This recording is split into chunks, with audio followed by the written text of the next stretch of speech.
rape, wife-beating, forced childbearing, medical butchery. The accounts of rape, wife-beating, forced childbearing, medical butchering, wife-beating, forced childbearing, medical butchering, the accounts of rape, sadistic psychological abuse, and other commonplaces of female experience that are excavated from the past or given by contemporary survivors should leave the heart seared, the mind in anguish, the conscience in upheaval. They do not. No matter how often these stories are told with whatever clarity or eloquence, bitterness or sorrow, they might as well have been whispered in the wind or written in sand. They disappear as if they were nothing. The tellers and the stories are ignored or ridiculed, threatened back into silence, or destroyed, and the experience of female suffering is buried in cultural invisibility and contempt. The very reality of abuse sustained by women, despite its overwhelming pervasiveness and constancy, is negated. It is negated in the transactions of everyday life, it is negated in the history books left out, and it is negated by those who claim to care about suffering but are blind to suffering.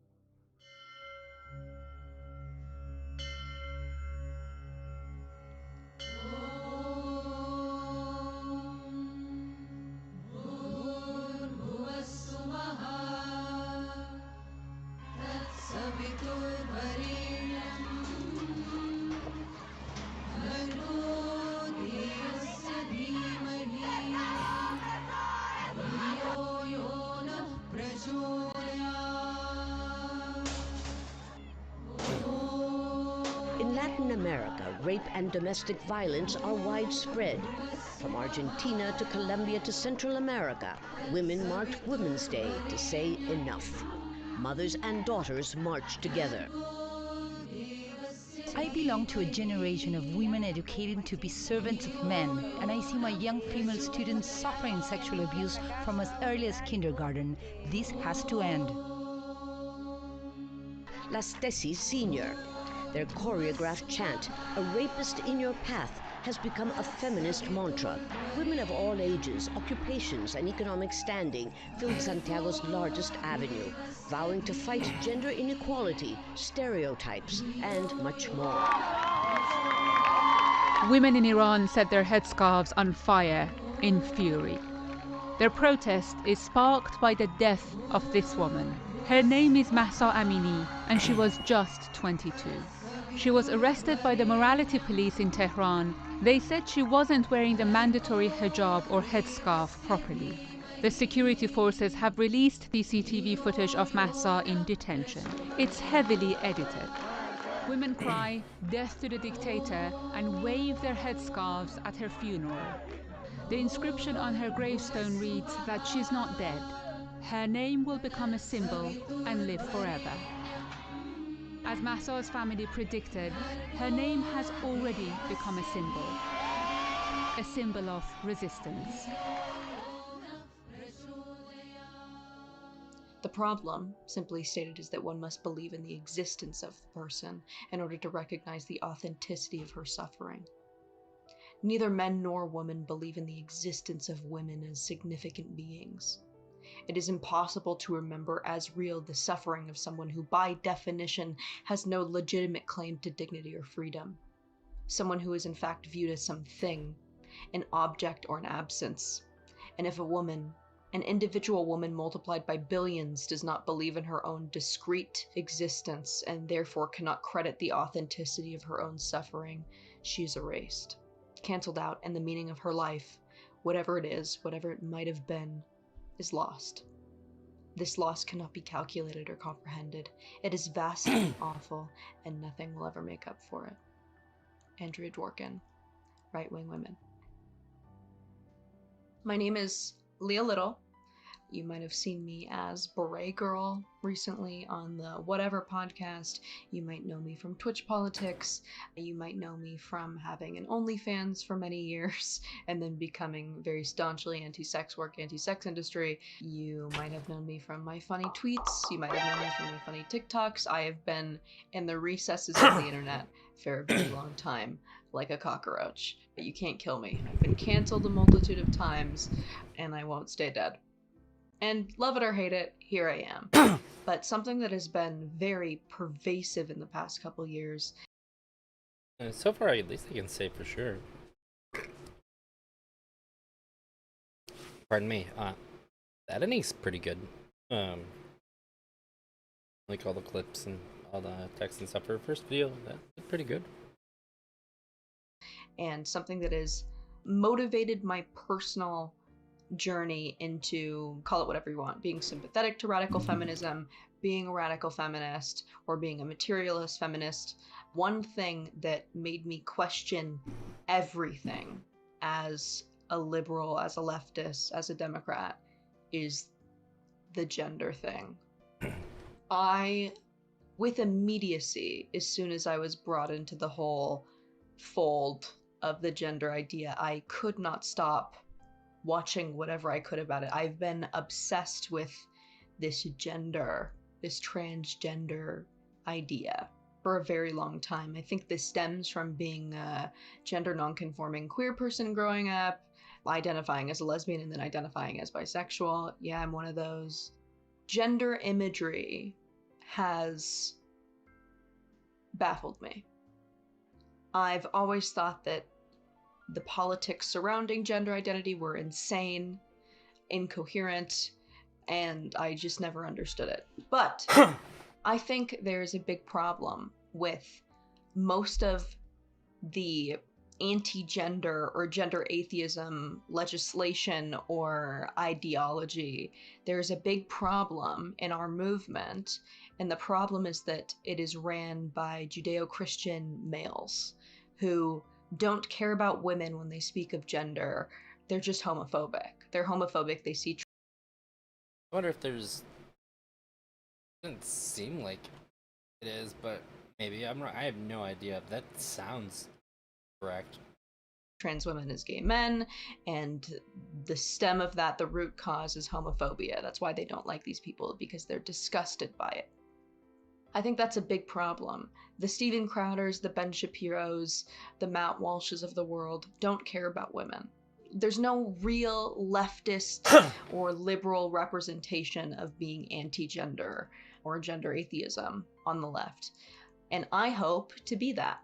Call it whatever you want, wishful thinking, maybe I'm a narcissistic martyr, call it whatever you want. I think that women's voices need to be heard, and I'd like mine to be heard. So I put together this essay to hopefully change the tides a little bit.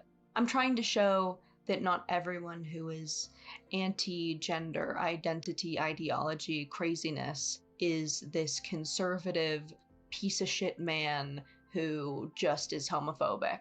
I want to give a new face to this movement, a younger face, an intellectual face, and an empathetic face. So, without further ado, this is my essay. She's trying to say she's gender abolition. I guess that'd be surprising.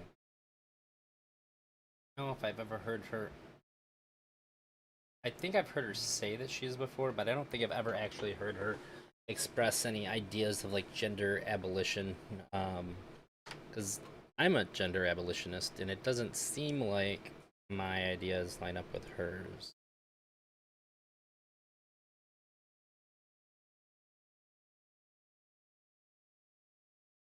The nature of gender, the concept of gender identity, and the social... Maybe I misunderstood her. Let me go back. An empathetic face. So, without further ado, this is my essay. The nature of gender, the concept of gender identity, and the social and political implications of genderism. What is a woman? Screw you, Matt Walsh. The hell? I think that women's voices need to be heard, and I'd like mine to be heard. So I put together this essay to hopefully change the tides a little bit. I'm trying to show that not everyone who is anti-gender identity, ideology, craziness is this conservative. Oh. She's just saying everyone who's anti-trans. That's all she's really.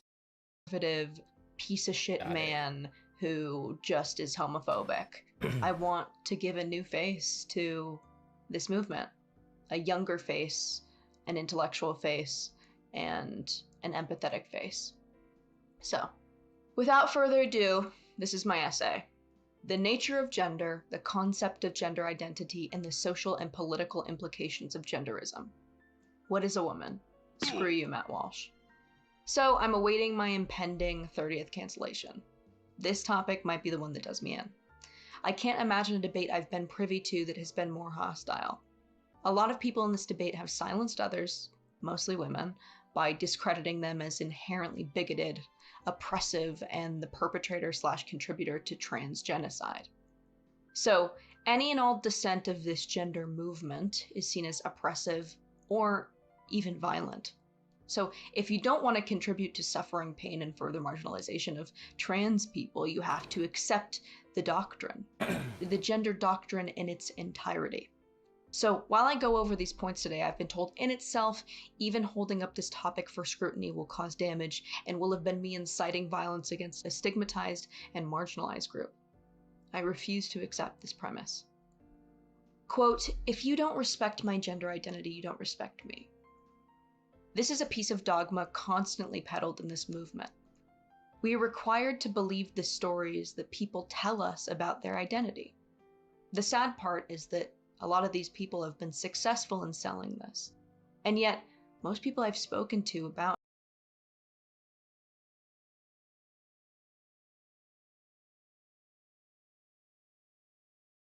gender agree with a lot of the things I'm going to say here, on most things I've said, but they tell me they are scared to speak about it publicly.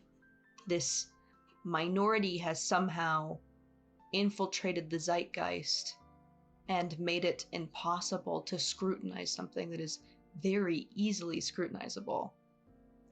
Well, I'm obviously not scared to speak about it, and I don't accept the dogma. I don't believe I'm being inherently bigoted by scrutinizing genderism, and I do not believe that to respect you as a person, I have to respect every aspect of your identity, or believe without question every anecdote you describe about your identity or your reality. For one, this statement about respecting someone without respecting their identity does not hold up in any other comparison. Religion, for example. I can respect the Mormons I live amongst in Utah as people, as fellow humans. I will be kind and accommodating, and none of that is because I believe what is in the Book of Mormon. I can respect the incarcerated, people who have committed violent crimes, even killed people. I can advocate for better living conditions against capital punishment, and for their humanness, I will respect them on a basic level. I do not have to respect the belief that their crime was justified. I do not subscribe to the rules of the streets. I don't have to respect your belief that you are very smart and beautiful or handsome and always right in order to respect you as a human being. If you believe your race is something that makes you superior to other people, and boy is that a deeply held belief for some, I'm sorry, I won't and don't have to respect this. I can respect your rights, your human rights, affirm your personhood without believing and affirming your gender identity. It is my belief that the gender identity doctrine is damaging at worst and at best completely incoherent.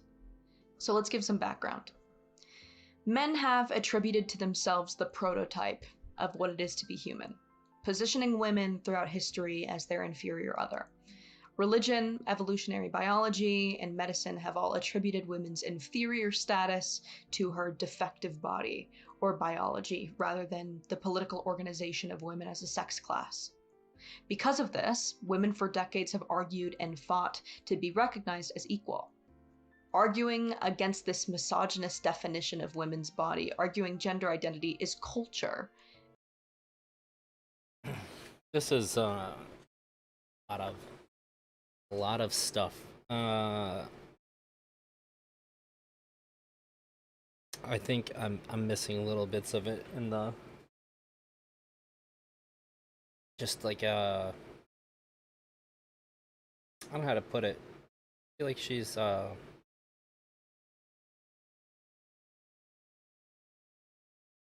reading off too many quotes. It's making it hard to really follow what she's trying to say for me.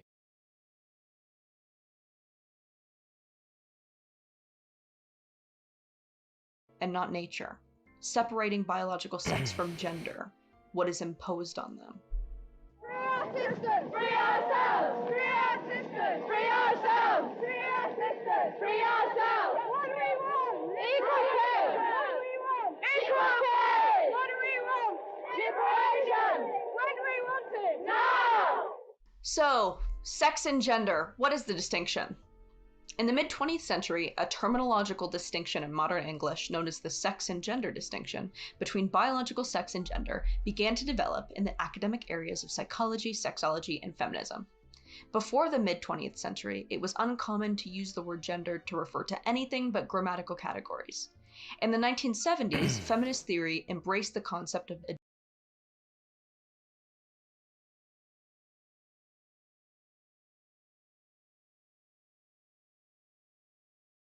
Okay, that doesn't say that.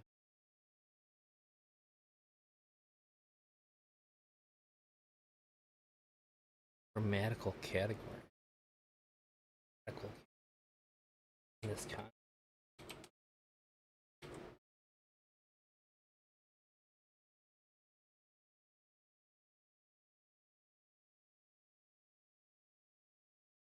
Oh, I see.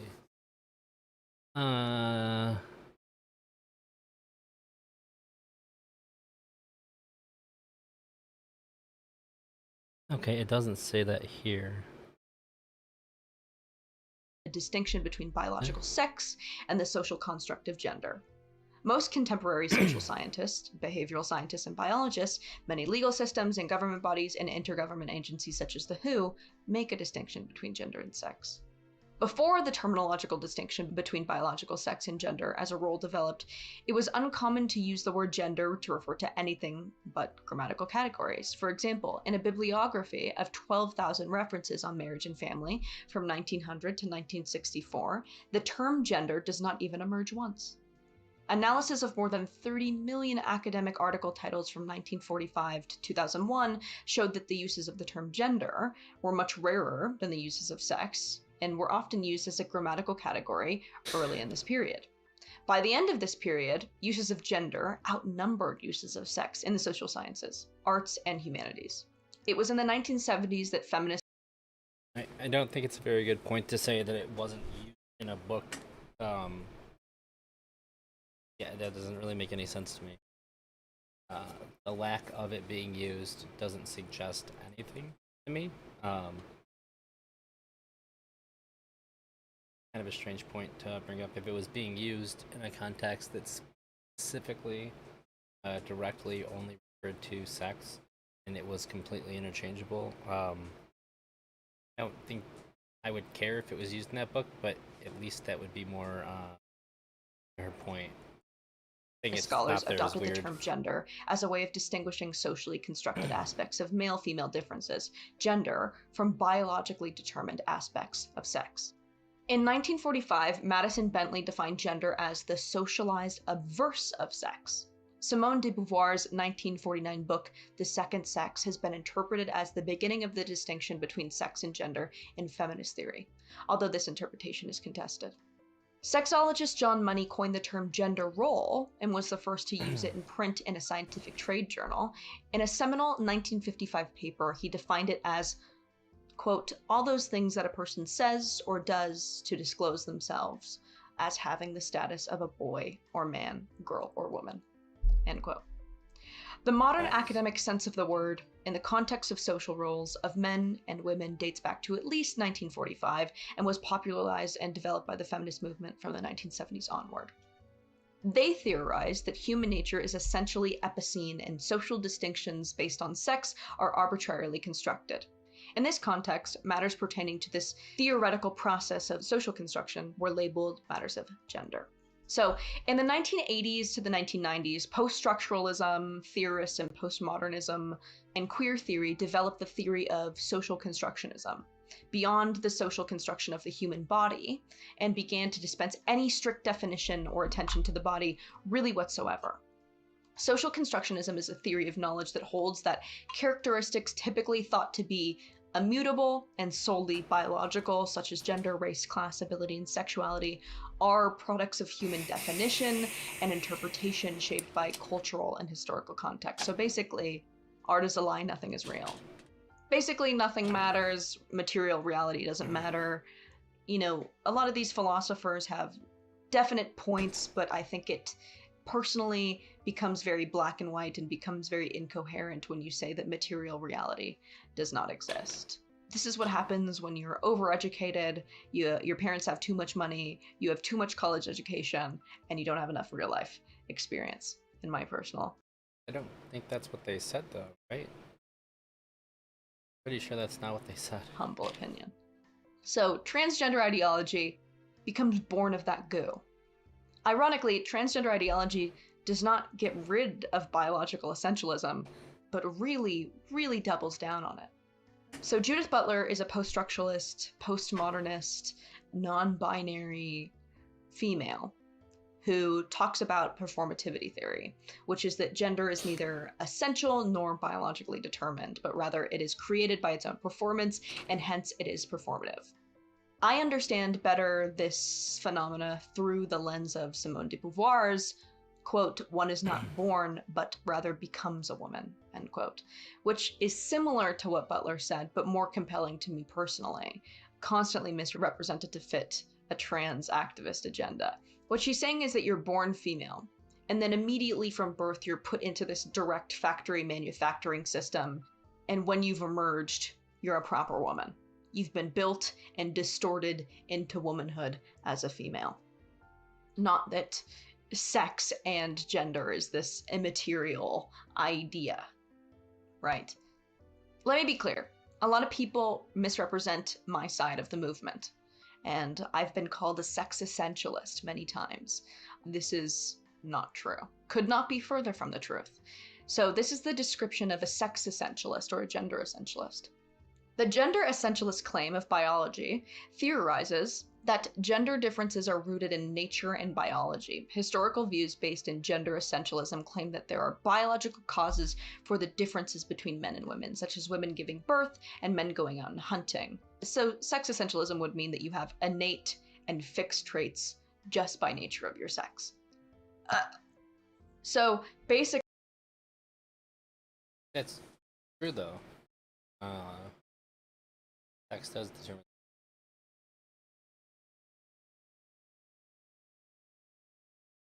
a sex essentialist would be like, okay, you're a female, and because you're a female, you are naturally submissive. In all cases, that is the normal default. That's not. You like to do your hair, you like to paint your nails. Because you're a woman, that's what you like to do, and don't stray from it. Which is quite ironic when we get to later parts of this essay. So, with this gender identity shtick, sex becomes a construction, immaterial, and gender identity becomes fixed, innate, and immovable, which has absolutely no scientific basis whatsoever, and enforces sexist identity. I told DK no. I don't know why he said things that he said on Judge Stream.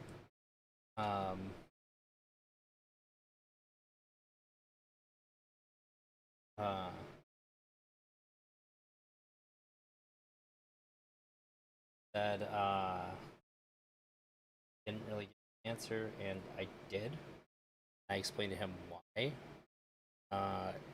Wasn't when he asked me, it was not framed to me as what it is.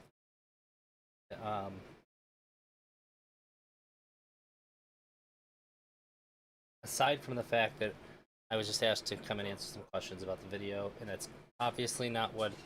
That's not the only thing that this is. In addition to that, I found about some really fucked up stuff that's been going on the server lately, and I don't want to participate in any of these events.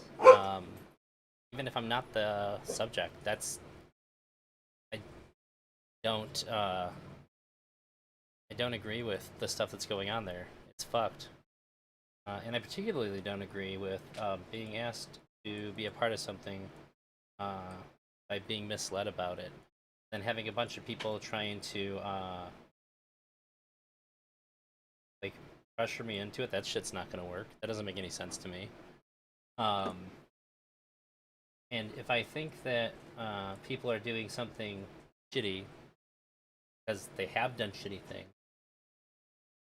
I don't know how like trying to like be shitty to me in order to get me to go is going to change my mind about that. No, I'm not necessarily referring to you, but you're like Well, I guess I'm specifically referring to Queeman.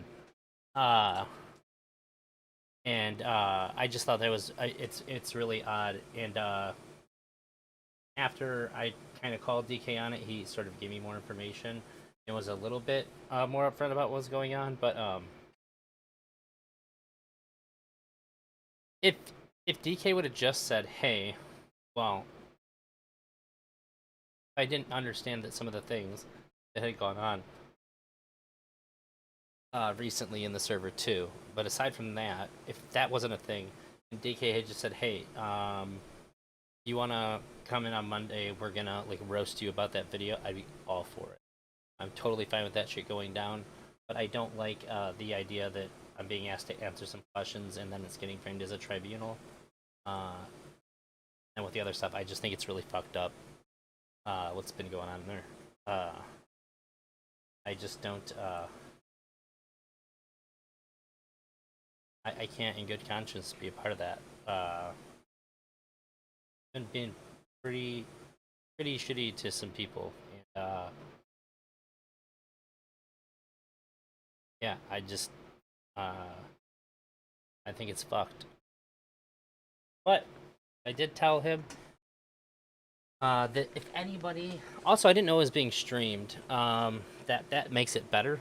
If anybody from the Logic Discord wants to like get a hold of me while I'm streaming and ask me some questions sometime. Obviously not while I'm doing something a little bit more focused like this, but if I'm just like kicking around, or you can even ask me to talk to me on stream. I can answer any questions at all. That's fine. But I didn't want to go into the Discord, especially if because it is better that it's being streamed. But oh, gotcha. I like it better that it's being streamed. So that way, if people are like being like really egregious, at least there's like some kind of accountability there. So some of the stuff that I understand has happened, like it seems like a lot of people are doing shit just because they can. It's not shit that I would expect people to do under normal circumstances. If like other people know that they're doing it. I certainly can't encourage it by participating. But you just said you're out of the loop with that stuff. How can it mostly be overblown? Oh, that's Red Penny. But you don't know what I heard.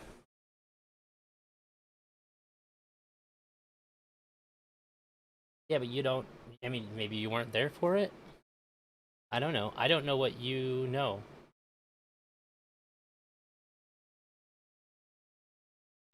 No, I don't want to talk about it. I don't want to talk about that stuff. Certainly not going to rehash the shitty things that I was informed about. I guess I'm also not really willing to debate it. Like, I don't really. You're going to convince me that it wasn't that bad, and then I'm going to be like, okay, I guess I don't think it's that horrible.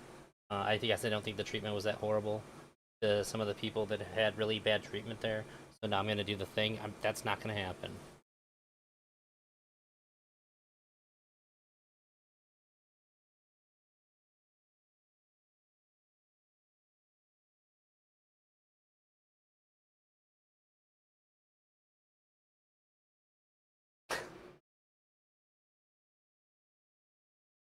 That's pretty good. That's pretty good.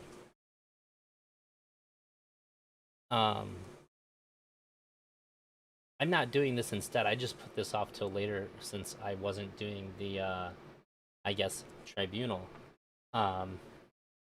anymore. Otherwise, I was just going to do this earlier in the day. I've been trying to get to this for a while, and it just lined up that they did the IsReact content theft panel yesterday. So it just, since it was funny to do a React stream to the IsReact content theft, I just thought it would be even like a little bit funnier to do the video that it was like made that happen right before it.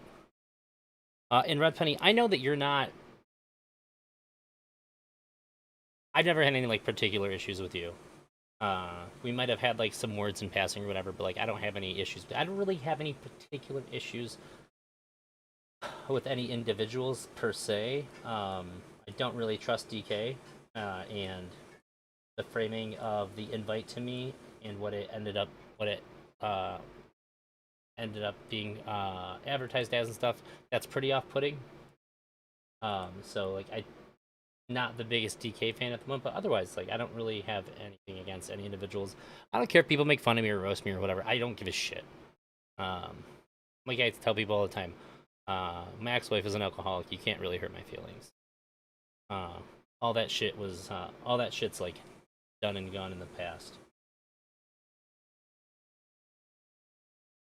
So, for what it's worth, I hope you guys have fun. I hope it goes good. And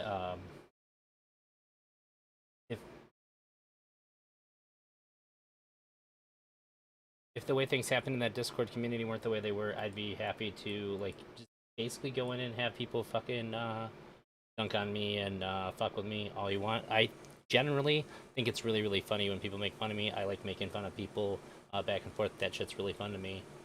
But just some of the stuff's not okay to me.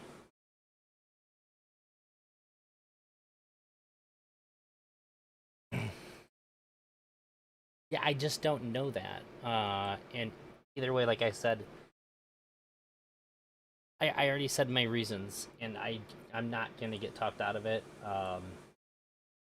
Maybe if something like this comes up another time after, like, I think that things are like less. In my opinion, the stuff that I've heard about, like, I don't care what anybody tries to explain to me about it or whatever. I trust the people that have talked to me pretty well. It's pretty fucking bad in my opinion. To me, it's really bad. And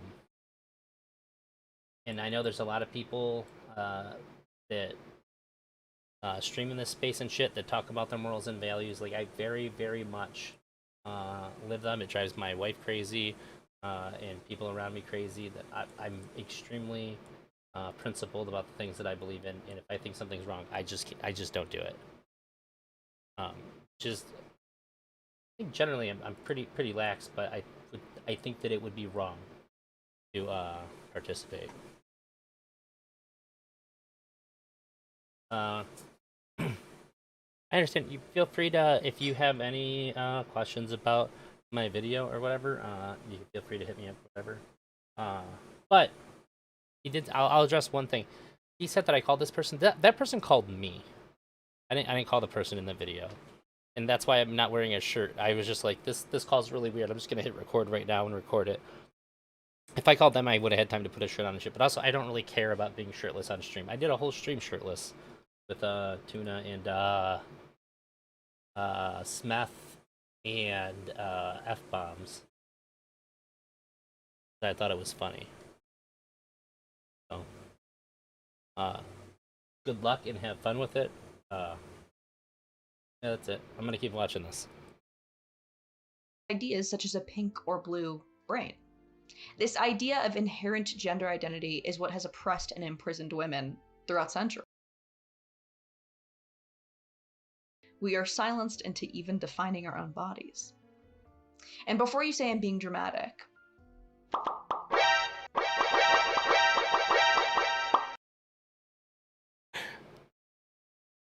That got me pretty good, Hayes. I didn't hear what she said. That was pretty good. God damn it. Get the right to vote, we are silenced into even defining our own bodies. And before you say I'm being dramatic,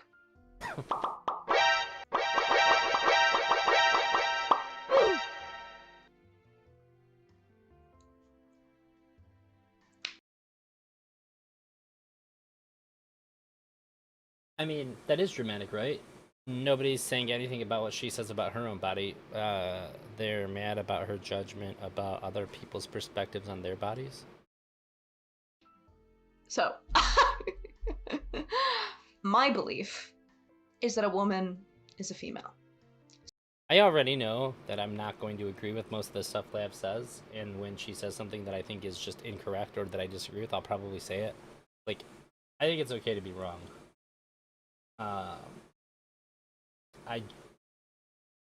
heavily lean towards the fact that if Lab is making a video about this, she says this stuff, then she probably really does feel it. I haven't seen like a ton of stuff other people have said or other people have seen, and I'm sure people are gonna say something to me at some point that she's actually like angry, hateful because people say it all the time. I haven't seen anything like that. I just think that she's incorrect for the most part. So unless something like in here pops out and is like super surprising to me, I'm probably not going to accuse her of that. I just think that she's incorrect. Sex is not assigned Maybe at sometimes birth, traumatic. it is empirically observed. My body is a material reality. My body is not a religion. It is not an ideology. Being a woman is a material reality and a life lived through cultural constructions. So, I brought up this doctrine earlier. What is the doctrine? Well, when you ask proponents of gender ideology what gender identity means, there's no stable answer. The definitions are circular and entirely question-begging, or completely reliant on socially constructed stereotypes about behaviors and preferences of the sexes. This is from hrc.org.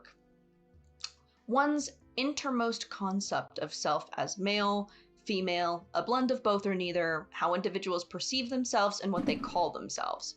One's gender identity can be the same or different from their sex assigned at birth. Okay, this is from genderequalitylaw.org. Gender identity, noun. One's internal, deeply held sense of one's gender, which may be the same or different from one's sex assigned at birth. One's gender identity may be male, female, neither, or both, i.e. non-binary. Everyone has a gender identity. Gender identity is distinct from sexual orientation. Okay, this is from Cornell University. Gender identity. Gender identity is a person's self-identified gender, which may or may not correspond with their sex assigned at birth. Gender identity is how a person experiences and expresses their gender. And then it goes on to talk about the Yogyakarta Principles.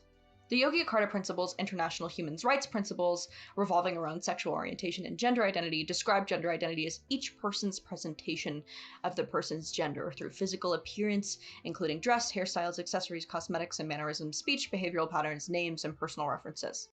That sounds about right.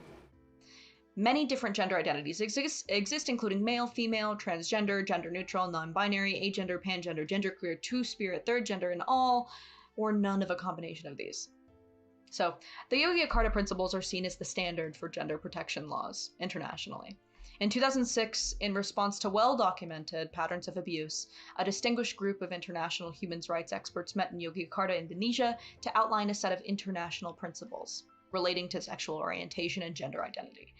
The result was the Yogyakarta Principles, a universal guide to human rights which affirm binding international legal standards in which all states must comply. Of course, these haven't been adopted everywhere, but it's been very helpful in shaping US laws, Argentinian laws, etc.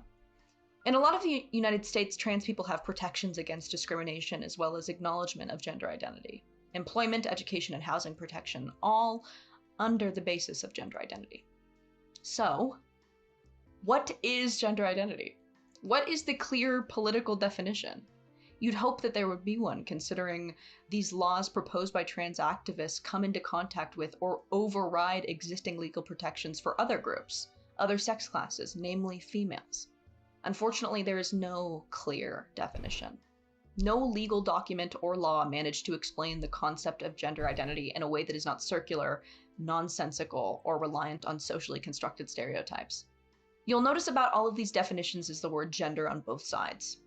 The thing to be defined and part of the definition itself. Perfectly circular. No attempt is made to define gender. We understand through reading these, what it could possibly mean. And that is a deeply felt internal experience. What you feel yourself to be.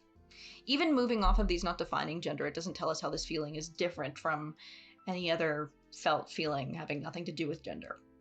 So, a deeply felt internal experience. It doesn't extrapolate on where this feeling comes from, its relation to the body and biological sex, nor does it speak on its relation to our environment and nurture. It doesn't describe why this feeling should be taken seriously or as gospels, so it can be protected under legislation, which one would wish for it to do when there are laws being pushed to override existing legislation and protections based on sex that we need, that we fought very hard for. If you're like me, this instead... Wait, is that true? Why didn't she talk about the laws? This is important. Like, if that's happening, then I'd care about it. Should have posted some of these proposed bills. doesn't give you hope, but doesn't make much sense and gives you actually very little hope that laws can be proposed and enacted to protect a characteristic of human identity. And none of the people pushing for it really care to define what they're protecting. So the preamble to these laws often has to do with the utterance that these transgender people will experience violence, marginalization, harassment, exclusion, and prejudice because of their gender identity. And if this exists, surely this gives us a reason to legislate protection, but it's not clear how it can be true based off of their circular definitions.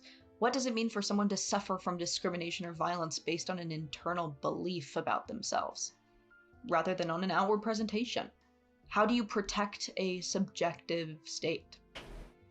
Without telling us what an internal sense of yourself means, how can I know if I have a personal definition of myself if I don't know what any of this means? A deeply felt strong sense of identification of man or woman, male or female. How can I acquire this deeply felt feeling of my identity? What is its relationship to my sexed body? If I'm being told this feeling is so... I feel like if you don't have that, if you don't understand what it is and you don't have it, then action. important, it must be legislated to protect, then I'd like to know where these feelings come from and why they're so important. I believe many things about myself and my identity that nobody cares about protecting. I don't think it's the government's job to inform you about that stuff. That's a really weird claim to make. I feel like they don't ever explain things like that. They can put laws into place to protect things based on race and religion and all that shit. They don't have to explain any of that. That's really weird to expect an explanation or to, like, make claims about lack thereof. That's kind of weird. Where are my protections as a beautiful, tortured, and thoughtful artist? My protections as a 5'8" genius with beautiful long legs. So, because the subject of gender and everything I've read about it is so confusing,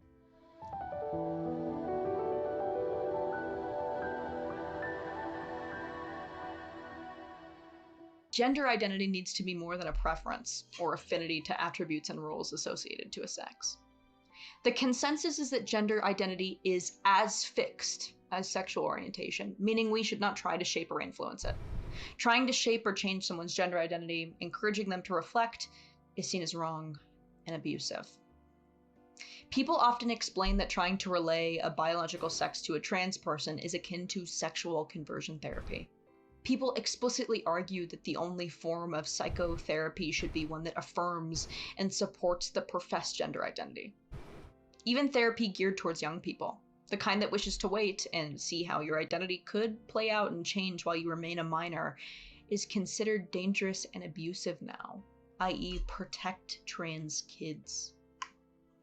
All of this makes sense if you believe gender identity is fixed at a young age, perhaps even before birth. Being trans is obviously difficult. I've had many trans friends. I don't think it requires anything to be fixed at a young age. So as long as you have a sense of it, then you should probably not get fucked with about it, especially if you're a kid. I reject the argument that it would have to be fixed for there to be protections. I have been in many trans spaces and I've heard their grievances.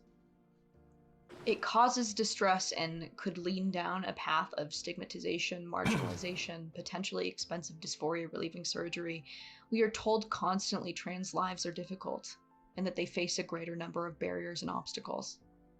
If this is true, why would we maintain transgender identity over encouraging an identity that is more in line with their birth sex?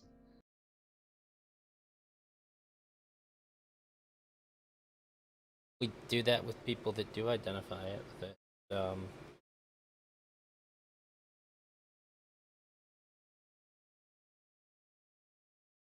I don't know. She's losing me a lot here.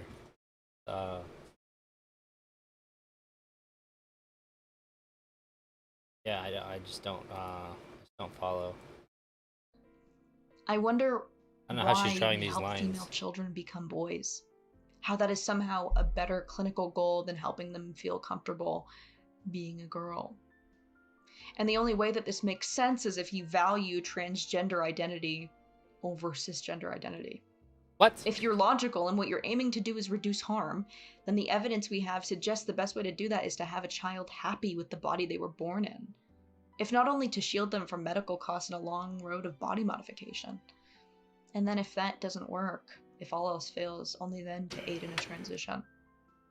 But trans rights activists and advocates are not logical, and they are certainly not neutral about identity outcomes. They believe gender is fixed and innate and cannot be changed. They believe any attempt to mold or sway a gender identity in some way will also ultimately fail and also cause damage to the individual. Even people who feel like a woman one day and a man the next were expected to believe even their identity. I was dead serious, by the way. I just don't know a platform that wouldn't really what?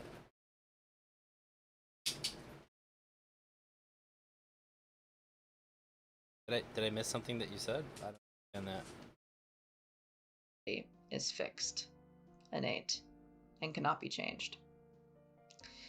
But we can all be gender fluid, because if we were all gender fluid, then their whole system of gender identity would dissipate. So the belief gender identity is fixed also gets strange very, very quickly. Claims Leah Thomas has always been a woman. Claims Caitlyn Jenner has always been a woman. Caitlyn Jenner, who lived more than 60 years a man. An Olympian. Even for those 60 years Caitlyn was living as Bruce, she really had been a woman. The only way this can make sense is if you evolve gender identity as something essential that lives inside you from birth. Waiting to be uncovered, dormant until it isn't. Waiting for you to be who you've always been, all along. Quote, I'm not transitioning because I want to become a woman. I'm already a woman. Did somebody do that? I'd be really surprised if somebody... End quote. Well, that'd be wild. If you're already a woman, then what are you transitioning to and from? For this to be true, gender needs to be entirely independent from the sex body. Penises become female if the person who has it believes themselves to be or identifies as a woman. And girl parts become man.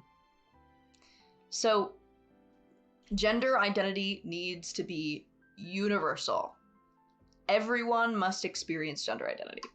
So, I don't have a deep internal experience of myself as a woman. I call myself a woman. There's no way she thinks that. She goes so hard about so much women stuff and asserts her place as a woman who has like a place at the table to speak about women's issues. There's no way. It just doesn't line up. Not because I feel like one, whatever that means, but because I am female. I have breasts, a vagina, ovaries, a uterus. My understanding of woman is adult human female. In my brain, okay, well, I have the parts. I'm a female, so the word that we have for that is woman, and so I am a woman. But gender identity tells me those things don't make me a woman. My body doesn't make me a woman, my sexed body. Because some people who have these things don't identify as women, they identify as men. So my breasts, my vagina, my uterus can't make me a woman. So if I'm a woman, it must be because I identify as one. Because I have the gender identity of woman. I must identify as a cisgender woman. Biology and physiology of womanhood hold no weight, and I'm to accept that. I'm to accept all that makes me a woman is to simply identify as one. I've heard a lot of people get really pedantic about this, but I don't know why it's so hard. I don't understand why people are so hung up on it. Why can't it just be that woman, like a fuck ton of other words in the English language, has more than one meaning. Sometimes when people say it, they mean what you identify as in regards to an expression of your gender identity, and sometimes people say it in regards to simply a direct correlation to their sex. This seems really obvious and simple to me, but people get really hung up on it, and I mean, if they want to say that they don't like that and they find it offensive, fine. But it's almost always like thrown into something like what she's saying, which is just weird to me. Why we can't just say that obviously we're using different people use this word in different ways. Sometimes it means this and sometimes it means that. I have the gender identity of woman regardless of whether I recognize it, and that's a privilege and trans oppression if I deny it. Well, maybe there are different ways of becoming a woman then. Maybe some women are women because they're female and socialized and raised to be, like lambs for the slaughter, and maybe other people become women because they have this thing I don't have. This deeply felt intrinsic feeling. But the people pushing to legislate can't accept that. They cannot allow more than one way of becoming a man or woman. All people who are women must be women. Why would you make this video if you didn't have a deep sense of connection to what you feel it means to be a woman? That just makes no sense to me. Like, the thing that she's doing right now defeats her argument. Women in the same way for the same reasons. If we had other definitions of gender, this would leave room for some experience of gender to be seen as more authentic than others. It would create distinctions or a hierarchy of classes for women. So people with penises who feel as though they're women, they will not be seen as sufficiently women compared to natal females. For that reason, gender identity needs to be the sole criteria to be part of the class of man or woman. There cannot be any other way of becoming a man or woman other than identifying as one. If you're a woman, you have to identify as one. Any other reason you'd be a woman? Irrelevant. Your biology, physiology. Are you trolling me, Josh?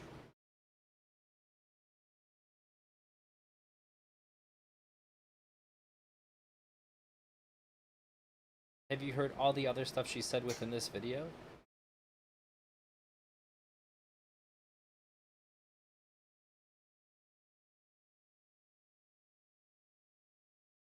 I'm open to any counterpoints to that, but to me it seems like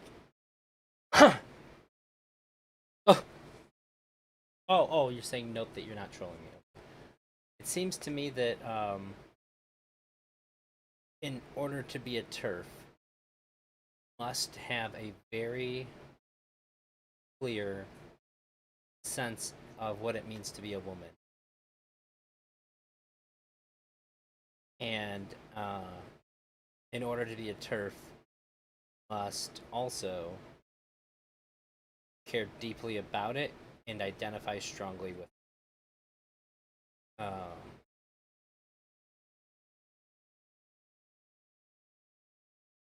Otherwise, why would you care? That doesn't make any sense to me. It's insufficient. So, because most of the planet calls themselves men or women, it must be because they possess this deep intrinsic feeling, right? Oh, and also there are people who can decide to opt out of being a man or woman.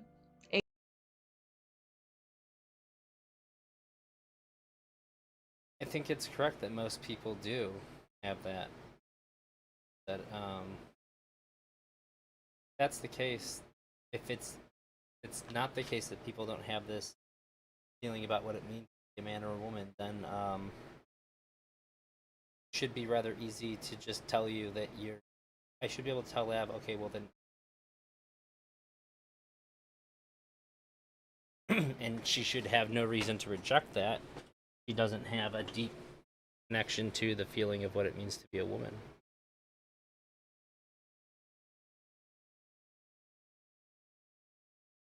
Agender or non-binary, but those people have a gender identity. Their identity just isn't man or woman, but something else, something.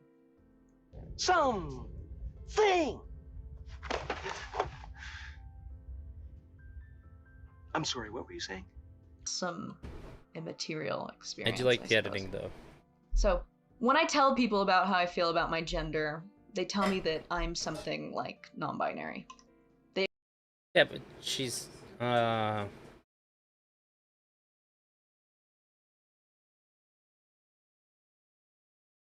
I guess, but she also said she's not a sex essentialist too. Explain that I do have a gender identity, it's just one of the outliers. It's just pretty special.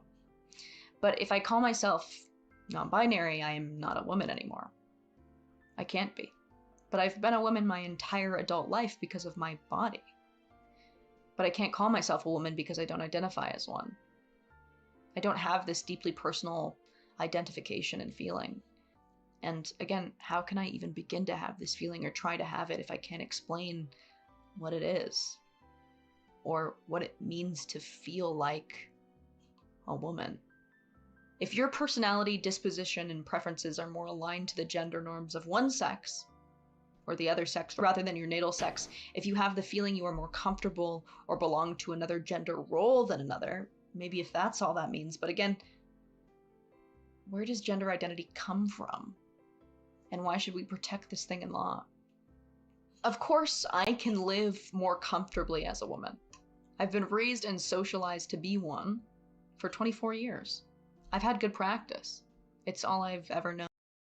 So I understand that you're saying that she believes that she is categorically feelings don't matter at all. But I'm saying that she clearly has strong feelings about this, about what it means. Which to her would just be essentially really based on biology. I think in order to believe in this so strongly and have such passionate feelings about it, are expressing gender identity. I don't think that understanding that you're doing that, I guess I would say almost the same thing about gender identity. I would say that if you're expressing strong feelings about your presentation or how other people are going to perceive you, categorize you, then you do have an underlying gender expression that you do have a deep connection with, even if you don't necessarily realize it, because you're performing it. That's what gender expression is. It's a performance. I think that she is performing that. Known how to do. I know how to exist as a female, as an adult female. And when I look at the pink bow and blue tie, I feel nothing. I like to do my makeup, I like to look cute, I'm also fairly aggressive. Certainly people feel like their sex does not align with the societal conceptualization of how their sex should behave or what things they should prefer. But nobody has explained to me what about that feeling needs to be protected. Immediately I think, why don't we just get rid of the pink bow and the blue bow tie? Surely we'd all be just fucking happier. We want to protect people from discrimination on the basis of their gender identity and how they express that identity, but that doesn't mean gender identity itself is something to be protected in legislation. Yeah, I guess I would just say that even if you don't buy into the idea that there is subjective, doesn't mean you. Maybe instead we should be creating a world in which nobody would need to have a gender identity. Since nobody needs to define themselves in reference to these stereotypical personality boxes. Gender identity needs to be, in order for this doctrine to ring true and these laws to be sacrosanct, something more than a feeling tying you to a set of arbitrary rules and stereotypes you're supposed to feel attached to your sex. Gender is either a material or immaterial property. If it's material in basis, it must be verifiable. It must be capable it's probably too far away from my of mic. testing. Shit. You must be able to find the property known as gender identity.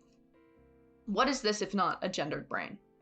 The concept of this fixed identity has to rely, because we don't have souls, I'm an atheist, has to rely on the brain.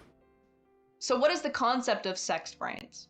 To be fair, Even trans rights activists rarely make claims of a gendered brain because of how on its face misogynistic and false it is, but boy, is it alluded to. It lurks in the shadows. Gina Rippin, who is much more qualified to speak on me than this. So the differences we're talking about are actually very tiny. They may be statistically significant, but if you've got a big enough data set, but they're actually very small. And what we ignore, and this is where sort of my autism research interest came in, we ignore the variability within each group. So the differences within groups of males and females are much bigger than the differences between them. And even dyed-in-the-wool sex difference researchers will acknowledge that actually the differences they're talking about are quite small. I'll link the lecture. Suffice to say, she obliterates the idea of a gendered brain, as many neuroscientists have. There are differences in brains between the sexes, but there's absolutely no evidence of gender, and the emphasis we put on the differences in the brain are really, really insignificant, and frankly very dumb. So go watch the lecture. Hey, by the definition given of gender, the one that she's given, I don't think it could be possible that you couldn't exist. The performance, it's an expression. Weird. And come back, I'll wait. So, even if we were to grapple with the idea of a sexed brain, you'd have to explain how a male brain got into a female body, or vice versa. So, if we believe that a female brain can be placed inside a male body, we have to agree on these highly contestable and tested claims. 1. There are significant differences between male and female brains, enough to make the distinction. And 2, we have to have an explainable theory as to how one sexed brain can end up in another sexed body. Even if it were true, brains... I've always understood that to be like a metaphor. No, she gave a definition of gender well, she read some off, and it seemed to make sense to me that gender is an expressive performance that is usually to sexual characteristics and how you express and like sort of like amplify them and like tie things that you do back to sex based on performance. It's almost like your performative announcement of your sex. She say something. Oh. Even if it were true brains were sexed, you need some explanation for the second claim. Oh yeah, the being born with like the wrong body, like my brain is in the wrong body. This is obviously a metaphor, yeah? It means that the way that I feel, like the thing that I think of as me being my brain generates like my personal identity, separate from like anything else. Just like the thing that I think of as myself doesn't seem to match up with the body that I have, and people aren't going to see me the way that I think of myself, and this causes conflict for me. The question is then that you're expressing what exactly? You are expressing characteristics and behaviors that are going to be socially and culturally identified as characteristics and behaviors that someone, the sex that you have, would generally express. And I'm a gender abolitionist. I don't believe that any of this stuff actually matters. I don't think any of it's actually real, and I think that that a lot of these ideas cause some of the problems. I don't think that we have a data set that can kind of explain how people would react and behave in a society that's divorced of this idea. But I think her and I are on the same page as far as that, but she's just pretending not to know to make the point. I think she thinks that the a same thing as female me brain about can it. be placed in a male body with male chromosomes and testes and a penis, or vice versa. But also, Why would we call a brain a female brain if it exists in a male body? If we're to believe that a Because it's a metaphor that gets to the heart of like what they're trying to express. female brain means you're more likely to have a disposition and personality marker like empathy rather than the male logic and coldness, surely you'd find individuals from both classes at both ends of this bell curve plotting normal distribution of normal personality traits and attributes. That doesn't mean those individuals do not have their sex body or cannot identify as their sex. Why is a supposed feminine personality trait in a male body sufficient to now name this male a woman? Does it not make sense to say this feminine personality can be male, as it rests in a male body? I'm aggressive and quite arrogant, which seem to be masculine traits, yet I am a woman. I am a female. And how deluded and oppressive and offensive to assign traits to sex bodies. I'm sorry I even had to taste that rationalization in my mouth. So, all in all, I hope that what you're getting from this is that this is a faith-based argument, entirely based around this sexed soul idea, rather than anything else. Gender identity means nothing. It cannot be understood, we cannot empirically test it, prove it, and it remains a subjective state. It seems that she doesn't believe in gender either, but believes in the consequences of having sexed bodies.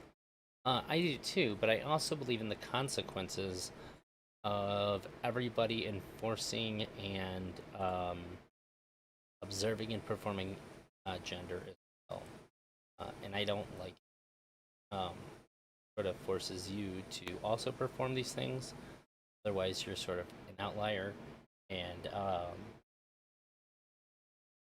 if you behave in a way that doesn't conform to your expected behaviors of your sex, so your gender, then essentially you're making everybody upset.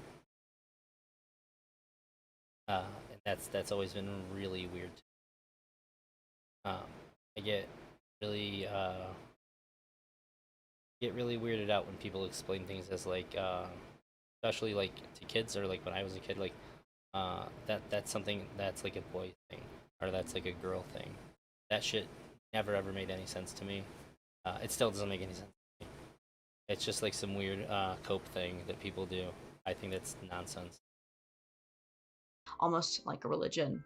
As an atheist, I'm not entirely sure. I think that the consequences of sexed bodies really ultimately just have biological impacts, and anything else that we extrapolate from that, like socially and all that, is just what we would call gender. And it's because everybody seems to be bought into this. Those are the only like consequences that extend out past me. Maybe except for like mating selection. Sure how a soul would be sexed. Souls do not have a reproductive marker. They do not have a reproductive strategy. We are an evolutionary species, and we've evolved to look around and name humans male or female. If I look around and you look like a female, I'll probably call you a female, and the same goes for men. And I'm sure if you're a progressive watching this, which I hope you are, you'd probably agree that sex doesn't matter with how we treat each other. But when sex matters, it is sex that matters. Hello. And not gender. So, Judith Butler, who is a postmodernist, post-structuralist philosopher, says that sex is a social construct. I tend to completely disagree. Sex is a material reality, observed at birth, not assigned.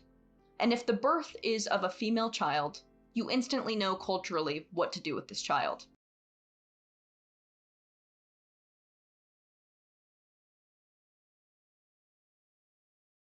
It's going okay.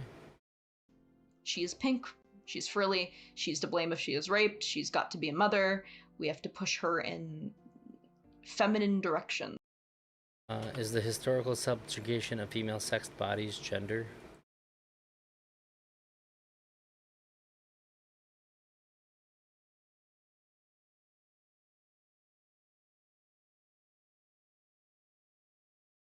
I think the way you worded that makes it kind of hard to engage with the question. If you would say, is the historical subjugation of the female sexed bodies as a result of gender expression? I don't know what I believe about the gender stuff. So like to some extent, yeah.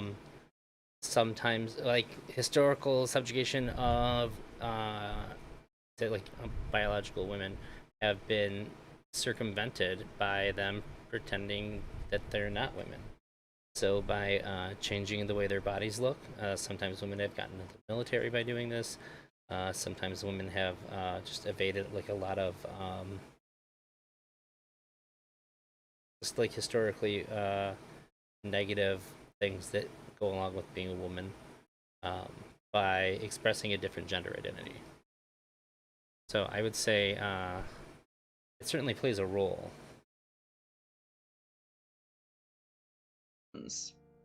Judith Butler wants to believe that social construction, that force, is the real thing. That those cultural practices are the real thing, and that sex itself is meaningless. And yeah, I know you're not. I understand what you're doing. And this is good. It's making me think a little bit better about it. This is kind of like watching a lecture. A lot of it is, and the things that you're saying are keeping me a little bit more engaged. Trans activists want everyone to be forced to go along with this doctrine. Reality is not constructed reality. Words create social reality. But saying words are the only thing that creates social reality is very silly. There is the reality, right? Death, mammals are two sexes. I'm sure it was worded that way because you said the social consequences of sexed bodies is gender. Thank you, Smith. I appreciate that. Maybe I worded it bad. When I say that social consequences of sexed bodies is gender, I guess what I'm saying is that the social consequences of sexed bodies is a result of the expression of those sexed bodies. You have a female sexed body, and you also express a woman gender, then you're probably going to be treated as a woman, all the positives and negatives that go along with that. However, you can actually negate and circumvent a lot of these things if you can convincingly perform as a man. So the way that you're treated in society is going to be heavily based on how you behave and present yourself, way more than like the actual biological truth of your body. So like if you're passing, if a biological female was passing as a man, she's going to get treated as a man. We don't have some internal mechanism that determines what somebody's sex is, and that we treat them the way that we think that a person of particular sex should be treated. Which apparently some people have ideas that depending on your sex, we should treat you a certain way, which is mostly weird to me. So yeah, I would say that the consequences are as a result of gender rather than sex. I'm sure that there are more. Our words interact with reality. They aren't the only reality. They aren't the reality. To say there is no reality and only the construction of reality is frankly quite stupid. I'll give her this though. My hat's off to her for putting this much time and effort into this. She's talked to some people and has like heavily expressed that they're not understanding what she's saying. So to take the time out to put out an hour and 8-minute video to lay out all of her ideas, I think that's the right way to go about it. Instead of just like over and over again arguing with people, kind of just take all of her thoughts, organize them up, and then put them out this way. And if she edited this herself, did a really good job for her first video. Goddamn. So, why do you care? Why do you care, TERF? Ugly, stinky, TERF? Well.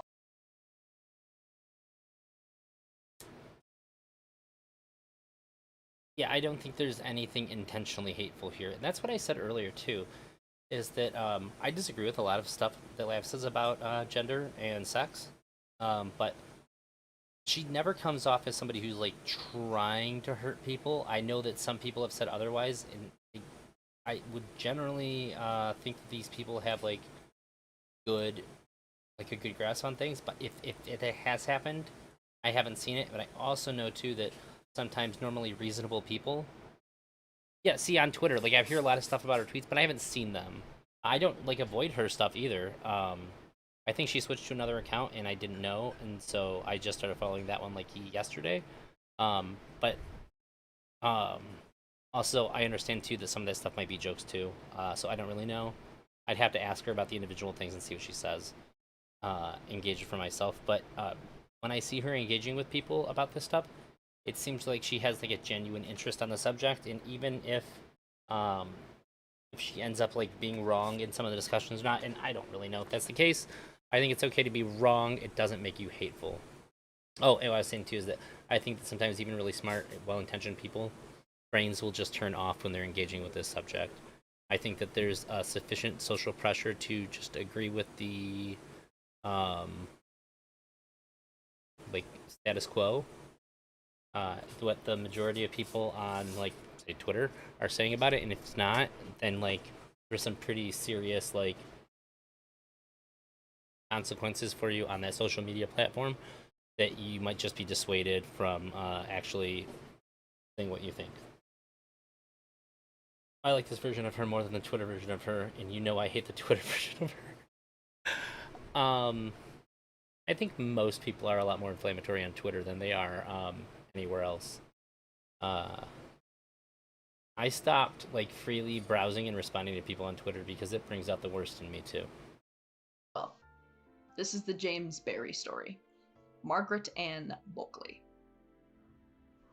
So Margaret Bulkley was born, if I remember correctly, in 1789 in County Cork. It was around then anyway.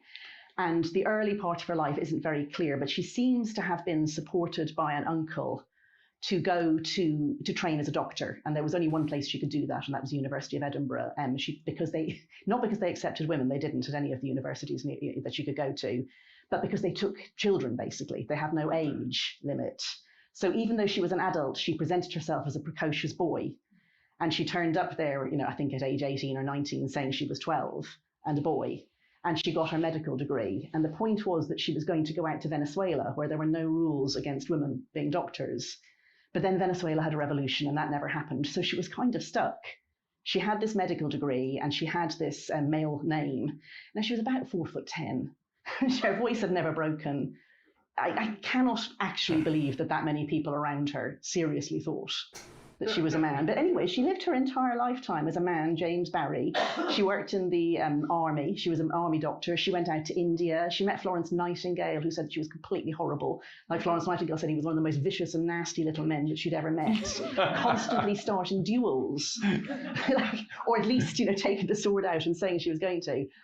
And so this story, it was written up as a biography, a woman, something like A Woman Ahead of Her Time, I think was the title, that came out in 2016. So she was still understood as a woman who had, through incredible resourcefulness, found a way through the extreme restrictions on womanhood, which you could understand as gender if you want, although they weren't using that word then. She had broken the bounds of gender, and she had shown what her sex was capable of.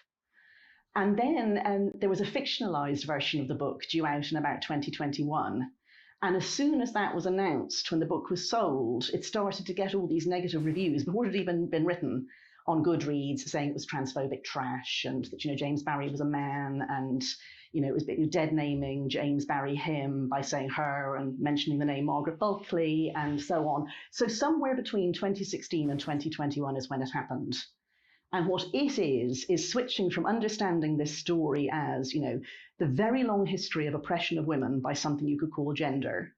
Exceptional women like Florence Nightingale, like Margaret Bulkley and others, showing that those restrictions were unjust and that when you removed those restrictions, women could thrive in all the places that they were not meant to understanding any woman who did that as a man. So, this is why I care. It might get confusing when I kind of go to bat for the idea about gender and what it is, and when I say I don't believe it. I don't think it's real. I just think that it's a description of a thing that we do. But the thing that we do does have very real impacts on how we're going to get treated and how we're viewed and how people interact with us. I just choose not to perform it. I it just doesn't make any sense to me. I think it's silly. I just behave the way that I want to, and I don't accept anybody putting any restrictions on me or enforcing any norms onto me because of the genitals that I have. I think that's. I want to decimate a gender role that involves masochism, self-hatred, and passivity as a prerequisite. I resent I am to be seen as fragile, submissive, pink, and ditzy. I resent that I must be a hole for fucking, a mouth for fucking, an ass for fucking, a nurse, a saint, a mother, an object, that I have to have a predisposition for kindness and gentleness, that my hair has to be long, my legs shaved, that I must be an incubator, that I have to look fuckable at all moments of the day, even when I am ill, even when I am building a person in my body, even when I am old, even when I am dying, that I must stay young and pure and pale. I don't want to be any of these things as a default, and I will not be pushed into these things. And when a man does these things, it does not and should not give him access to my bathrooms, my sports, my prisons, and my crisis centers, and even my body in a medical setting. So let's talk about self-ID. What is self-ID? Self-ID allows trans people to self-determine their gender without the need for a psychiatric diagnosis to confirm their status. I think this is a misnomer. It seems very accurate that self-ID is the demand for other people to comply with your identification. In many countries, a legal gender change is not required to enter single-sex spaces like women's toilets or alter their gender on many official documents such as medical forms. Where does self-ID already exist? At least 13 countries allow self-ID. According to a December report by Victor Madrigal-Borloz, the United Nations independent expert on sexual orientation and gender identity. They include Argentina, Ireland, Malta, Belgium, Portugal, New Zealand, Colombia, Denmark, Uruguay, Iceland, Brazil, and Norway. In the US, the New Jersey Department. Again, she did a really good job with the editing there. All those flags went right along with the pattern, which I don't, it's like a big deal, but like, again, this, as far as I know, this is her first video. She did this, like, kudos. Department of Corrections makes it customary for prisoners who identify as transgender, intersex, or non-binary to be assigned a prison stay in line with their gender identity, not with the sex they were assigned at birth. Research has shown that transgender inmates face particular danger while in prison, but few states offer them protections like these in reality. But it is becoming commonplace, and there is a push for it. Connecticut and California passed laws in 2018 and 2020, respectively, that require transgender inmates to be assigned prisons based on their gender identity. Rhode Island, New York City, and Massachusetts also have housed inmates based on their gender identity.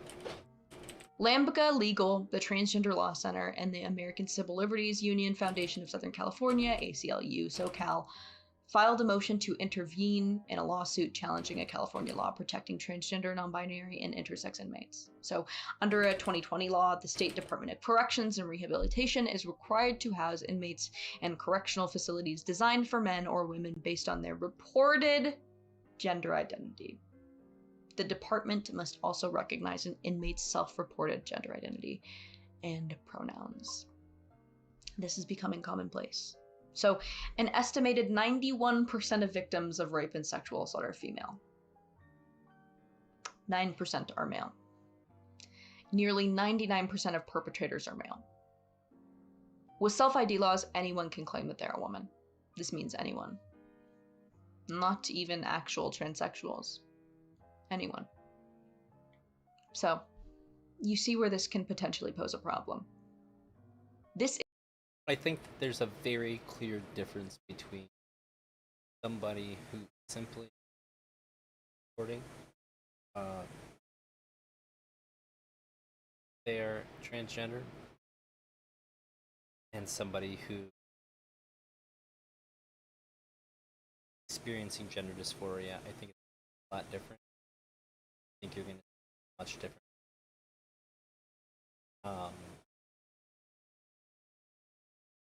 And the self-ID transgender person significant, massively, overwhelmingly more common. I actually thought that this wasn't true.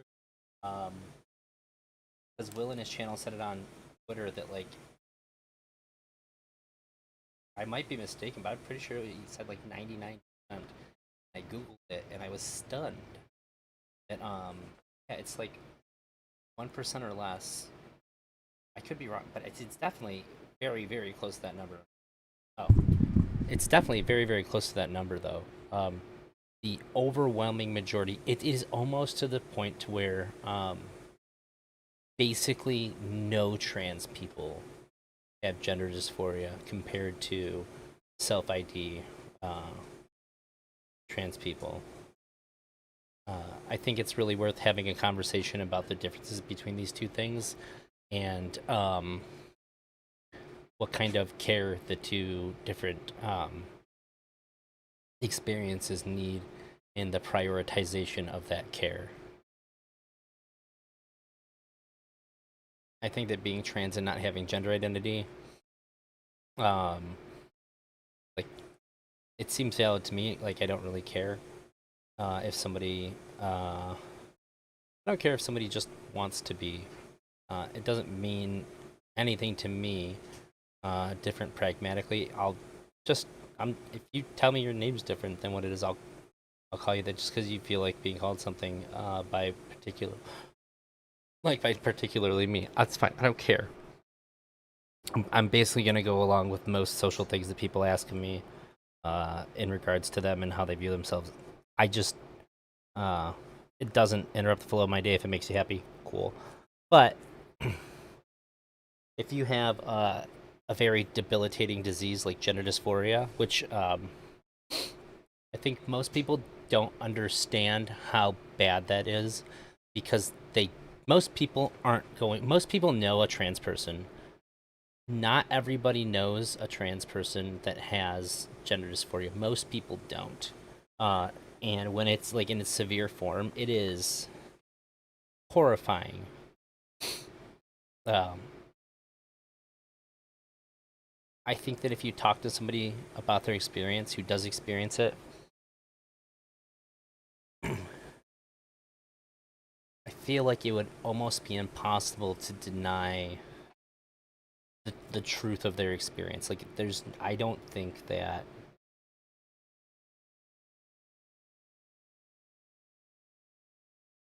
the person can speak about it without a gravity that is wholly convincing.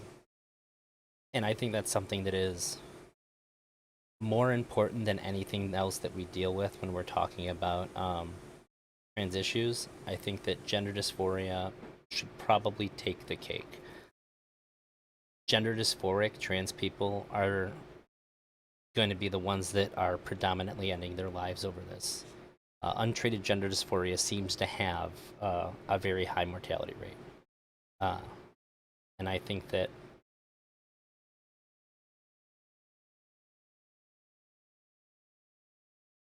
it's a little bit odd and disturbing to me that we focus a lot of the conversations about transness through this really broad lens and like umbrellaing all these different people into this and all these different kinds of experiences. When I think that it's probably worth taking a little bit of time to laser focus in on this part of it for these people, even though it is a very, very, very small section of these people. Because I feel like this newer movement of self-ID is sort of sweeping this like much larger, much more important problem under the rug. I think that there's components to all of it that's really important, but I think that the dysphoria is by a lot the most important thing that we should be caring about, especially in terms of resources. Is the Swedish study, which a lot of people talk about, and a lot of TERFs talk about, and a lot of people advocating for single-sex safe spaces talk about. So, the Swedish cohort study followed a population of individuals who had undergone surgical and legal sex reassignment involving hormonal and surgery treatment between 1973 and 2003. 324 in total. Also, and compared them to a matched control group of their birth sex.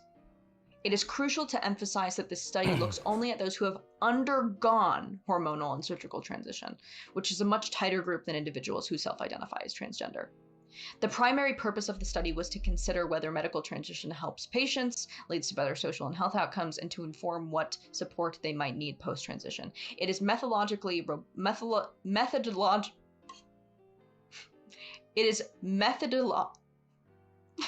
I had a feeling. It is methodologically, Christ almighty, robust, peer-reviewed, large-scale comparative source on offending rates comparing trans women and women. It compared the likelihood of a person having one or more criminal convictions and convictions for violent crime, defined as homicide and attempted homicide, aggravated assault and assault, robbery, threatening behavior, harassment, arson, or any sexual offense. The study can be divided into two cohorts, 1970 to 1988 and 1989 to 2003, with the difference being that the latter cohort received adequate mental health provision. The findings show that transsexual individuals were more likely to be criminal than non-transsexuals of the same birth sex in the first cohort, and no different from their birth sex in the second group. So the researchers state male to females, trans women, retained a male pattern regarding criminality. The same was true regarding violent crime. Male to female transitioners were over 6 times more likely to be convicted of an offense than female comparators, and 18 times more likely to be convicted of a violent offense. The group had no statistically significant differences from other natal males for convictions in general or for violent offending. The group examined were those who committed to surgery, and so were more tightly defined than the population based solely on self-declarations, solely self-ID. So if the differences were only shown in 1973 through 1988, we're talking at the minimum of 34 years ago. It seems to me that even when people medically change their sex, if people didn't, I think people were a lot less likely to buy into it back then and say like, nope, we're still going to treat you like you're a guy. And I think that it might speak to something about how we treat men, and maybe even how we treat people who try to deviate from social expectations.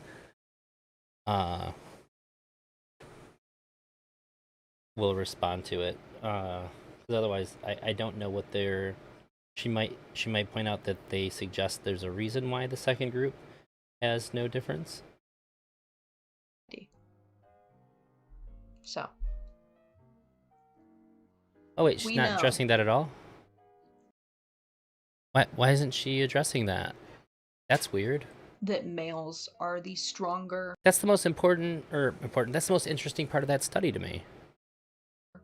Sex, and that females are smaller, weaker sex, and because of that, as an act of equity, we protect females from male violence. I thought this chick was holding up a condom. Male violence is pervasive. And so this is a hard one. And perhaps we can have a Q&A after this video at some point, or even a panel or discussion on what to do and where to house trans prisoners. Because although I do see and understand and empathize with the danger that trans women face, we should just care about how to handle the violent people, right? There's usually different treatment when you're locking people up who are violent versus non-violent. As somebody who's been to jail a couple times for not having any money, so it's a non-violent offense for like failing to pay like a fee that's the result of like a civil infraction. There's a very different kind of cell for violent offenders than non-violent offenders. In general pop male prisons, I struggle to find how that is women's problem. You shouldn't be in Gen Pop if you're a violent offender. Collateral in that. I struggle to understand why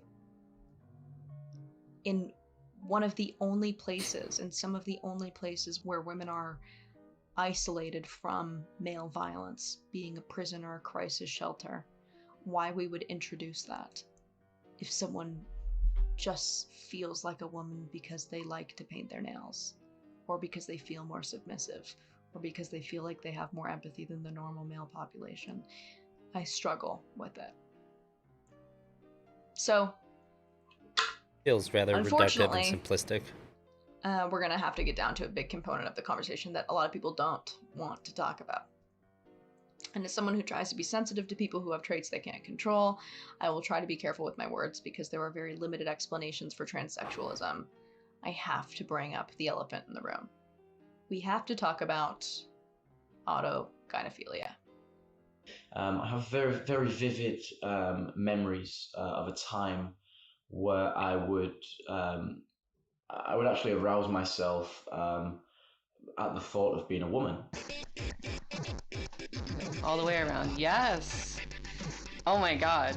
Okay, now turn around. Further back.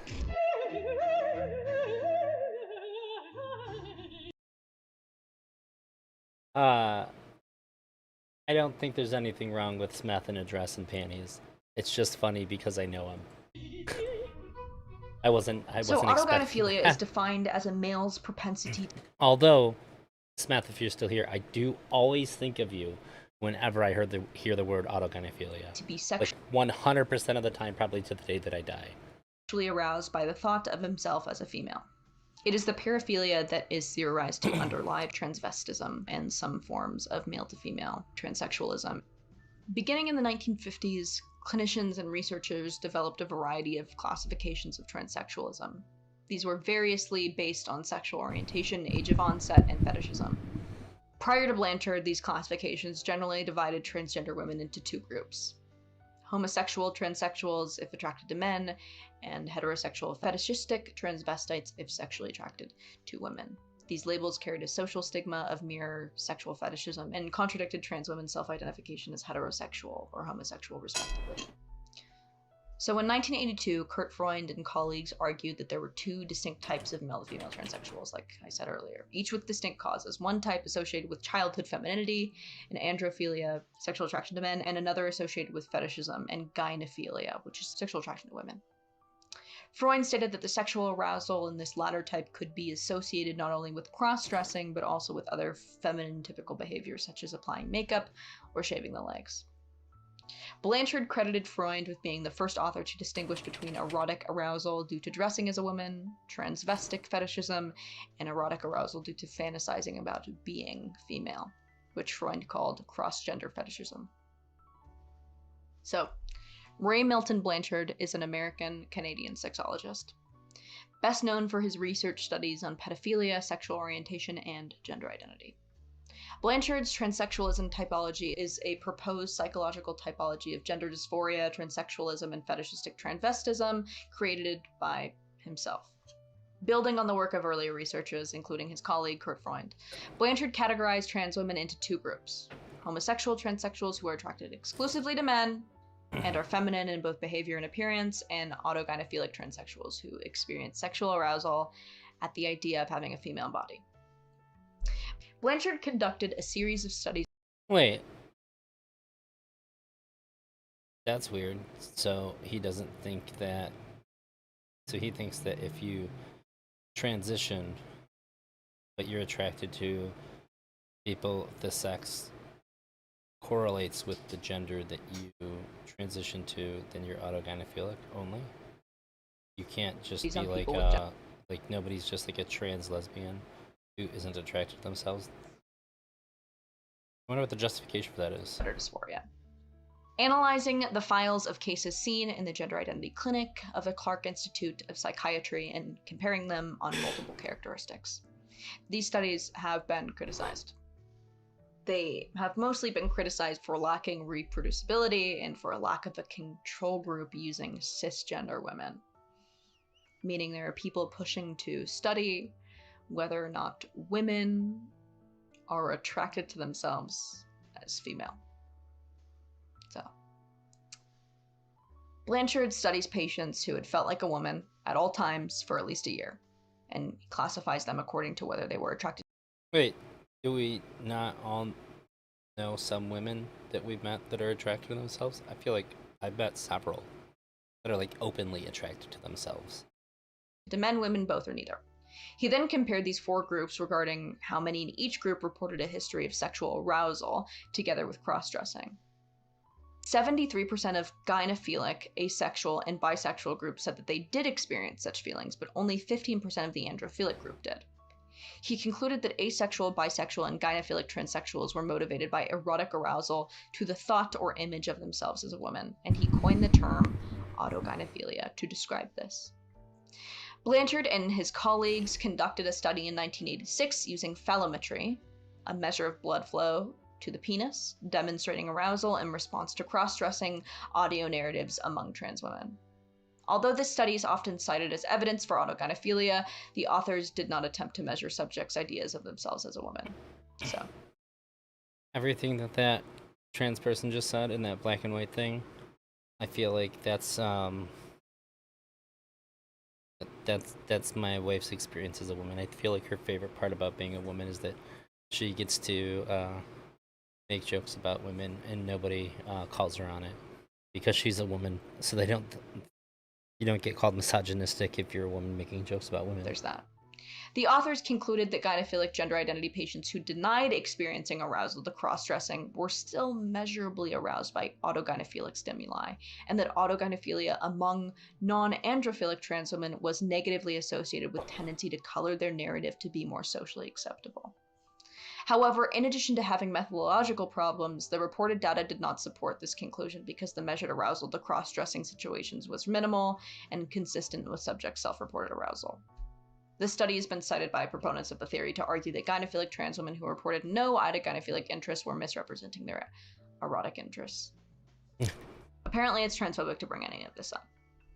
So, unfortunately, there is no world in which I feel comfortable with people fetishizing themselves as women entering my safe spaces or access to opportunities reserved for females. Gender identity disturbances in males is always accompanied by 1 or 2 erotic anomalies. Quote, all gender dysphoric males who are not sexually oriented towards men are instead sexually oriented toward the thought or image of themselves as a woman.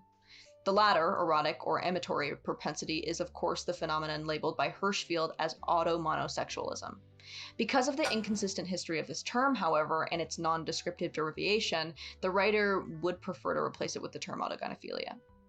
It should be noted that the concept of autogynephilia does not imply that autogynephilic males are always sexually aroused by the thought of themselves as a woman, or by dressing in women's clothes, or by contemplating themselves cross-dressing in the mirror, any more than a man in love always obtains an erection at the sight of his sweetheart, or pair-bonded geese copulate continuously.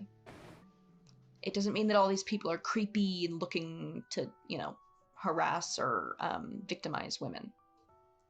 Blanchard describes autogynephilia as both a paraphilia and a sexual orientation, where the autogynephilic male is oriented inwards to a fantasy female self. This fantasy can be of several types, such as an anatomic autogynephilia, fetishizing female physiology, behavioral autogynephilia, fetishizing feminine behavior, and transvestic autogynephilia, fetishizing female clothing. Most autogynephiles are more than one type. He also notes in his papers that this is a paraphilia that has been recorded since at least the 19th century. Blanchard also comments on a phenomena that has become apparent on websites like Tumblr, of teenage girls reading erotic literature about gay men termed yaoi, literature which is aimed at women, not gay men, and then identifying as gay trans men, mentioning a case history that was rather similar. Possibly one of the best resources on autogynephilia is Anne A. Lawrence's Men Trapped in Men's Bodies. Lawrence, who admits her autogynephilia and transitioned in the mid-90s, describes multiple case histories and the science behind autogynephilia in detail. Lawrence agrees with the Blanchard typology. Quote, I would simply like to state for the record that based on my clinical experience and my reading of the scientific literature, I am firmly convinced that the overwhelming majority, probably 98% or more, of cases of severe gender dysphoria in men arise in connection with either effeminate homosexuality or autogynephilia. Most of the rare exceptions probably arise in connection with conditions such as schizophrenia and certain personality disorders. The idea that substantial numbers of male to female transsexuals belong to a putative third type that is neither homosexual nor autogynephilic is inconsistent with my clinical experience and, in my opinion, inconsistent with the best available empirical evidence. Lawrence also describes that autogynephiles in clinical studies frequently lie about the sexual arousal they associate with cross-dressing and their sexual fantasies of being a woman, and many lie about being homosexual in order to obtain sexual reassignment services. Autogynephilia sounds completely unchoosable. It sounds like a sexuality that is innate, that you cannot help, that consumes your life. I have empathy for the people who have this, and to some degree, I don't really care about it. I don't care about what you're into or what your sexuality is to befriend. I'm gonna have to look up those studies. I'm really curious at how they determine the autogynephilia like positive, unless people are just reporting it. I wonder if they use any kind of like suggestive questioning or not. I think that she said that the first thing that suggested this was inconclusive, and I don't know if people are motivated by that paper, if they just found that, despite it being inclusive, be particularly persuasive, so they moved forward with that information. I don't know.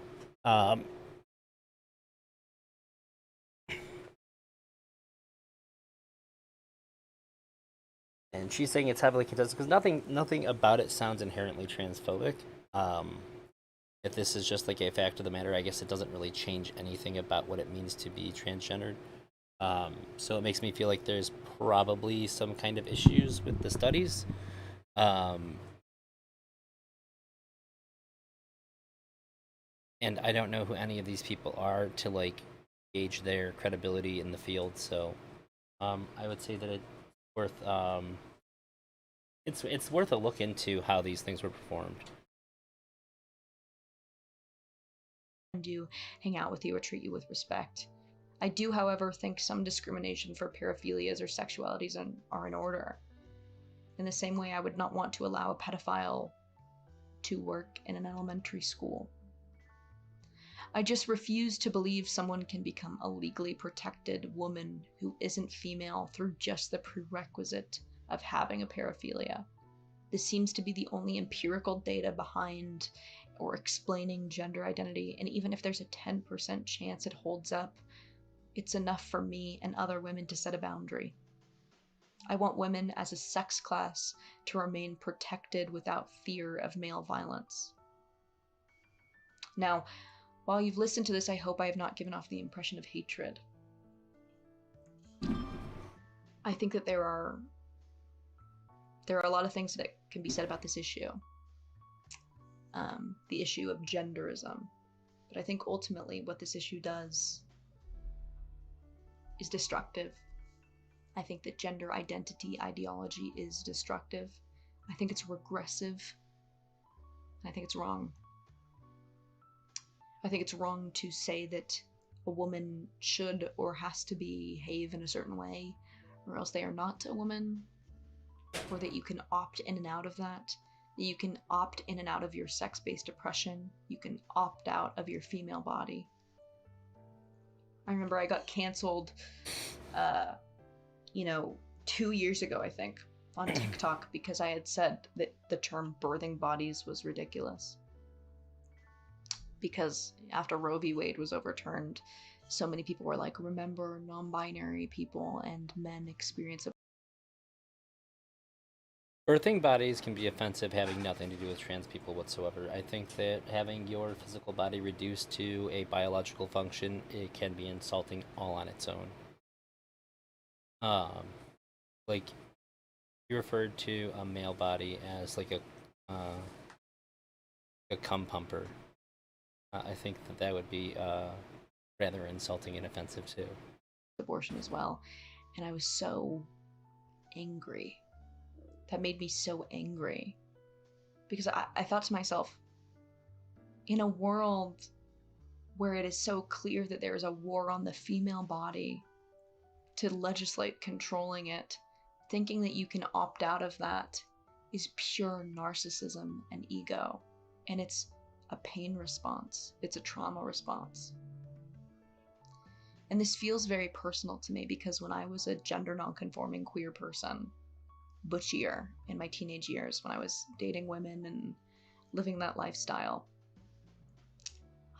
I thought I started wearing a binder, and I had an eating disorder, and I was trying to starve the woman out of me. I was so scared of becoming a woman because of what it meant. You might be cool with being called it, but you could see how it could be offensive to some people. And now we see so many detransitioners who are female coming forward. So many. So many. And they're met with abuse for coming out about how harmful this idea is. But when you get down to the brass tacks, when you think about it, what woman, what girl thinks about the world, thinks about the future she has set up for her? A future of female sexual subordination and subjugation, enslavement through narcissism and the way that you look. I was laughing at my YouTube chat, by the way, not at what Laugh said. And how fuckable you are. And how much work goes into that. If you are to exist as a woman in this society, what woman looks to that and goes, hell yeah, I'm so gagged, I'm so excited to be put in this cage my whole life. Certainly every young girl who thinks they have the option of not doing that would take it. I wanted to take it. I wished I could have been born a man when I was younger because of the way I knew society treated women. I think that's 100% genuine. I knew a ton of girls in my school that just wished that they were guys. They were growing up. Eventually, that did fade away. But like they just wished that they were just born different because exactly that they just didn't like the way that they themselves, other girls and women, were treated. I think it had a lot to do with restrictions I didn't like too. pink. I wanted to play in the mud. Exactly I wanted to go this. fishing with my dad. Exactly this. I thought those things maybe made me a boy based on some arbitrary social rules. Maybe I'd go as far as to mutilate my body if there hadn't been intervention. I hadn't heard that stuff. But everything else she said, I heard a lot. When you think about it, all of this just seems very dystopian. And I understand we're in a culture in which everything is distraction, trying to distract us from the pain of reality.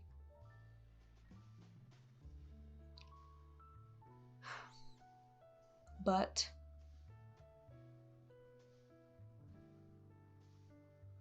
I think women should set their boundaries, and I think they should ask for more. They should advocate for better living conditions as women.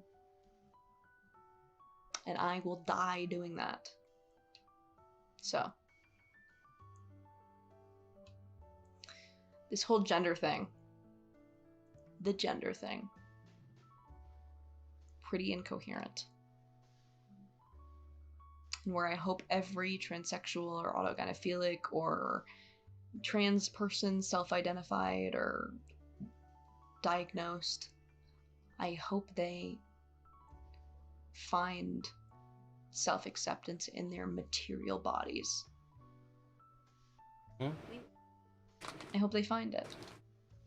Because how painful would it be to feel like your body doesn't belong to you?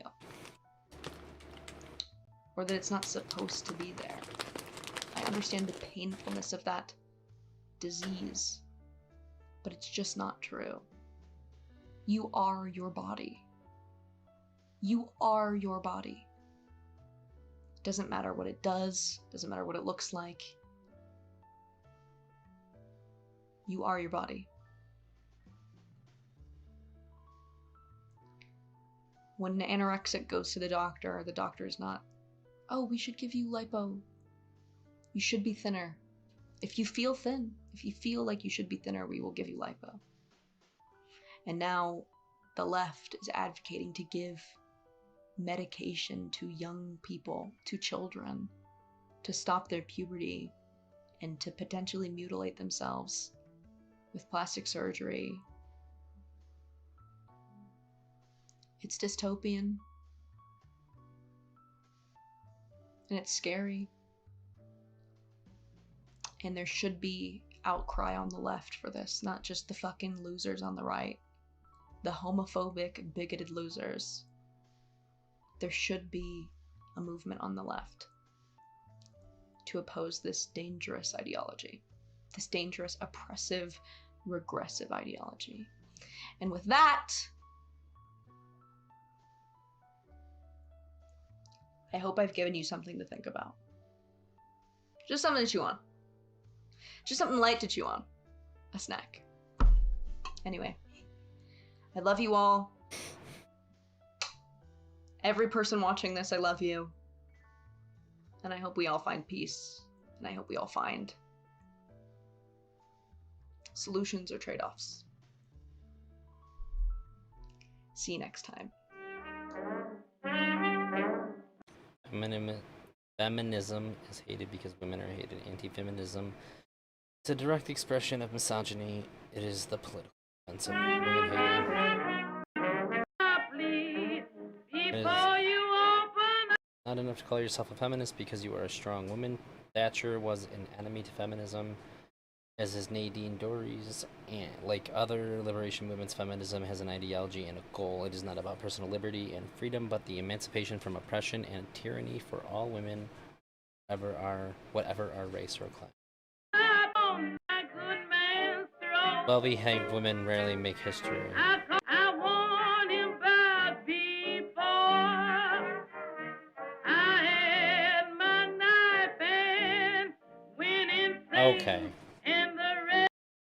Okay. Well, our editor did a good job. Also, Baltimore is a banger fucking name. Like, straight up.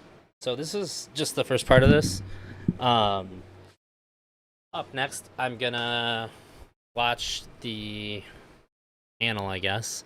Yeah, I think it became like a panel, is a bit broader. That was spawned from a discussion about this video. Because my understanding of this is, could be wrong, I'm pretty sure I have a good understanding of this, is that President Sunday uploaded this video to Rumble so that people could watch it without giving Lav the clicks. Wow, I understand too that she took this down because of some of the background sounds, and I'm assuming it's like some of those bassy things that hit. I guess I would just have to assume that there was more of them. 10k views in 11 days is pretty good for the second upload.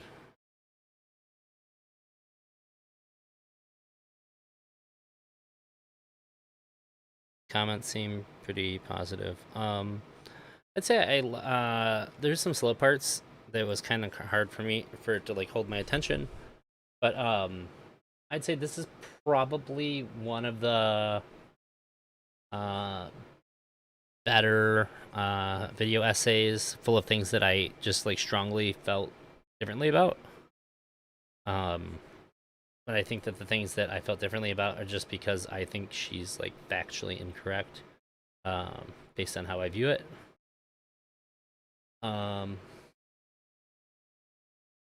It doesn't seem like to me, from this alone, I don't want to get spammed with a bunch of fucking links and shit. But from this alone, it doesn't really seem like to me that Lav is just being like super hateful and angry and shit. She might be super angry and hateful and shit, but this video didn't come across that way to me.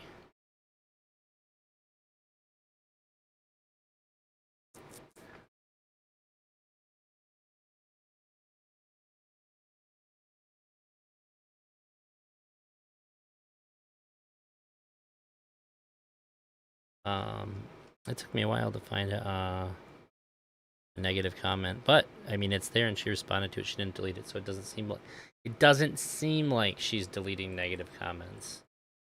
Let's see here.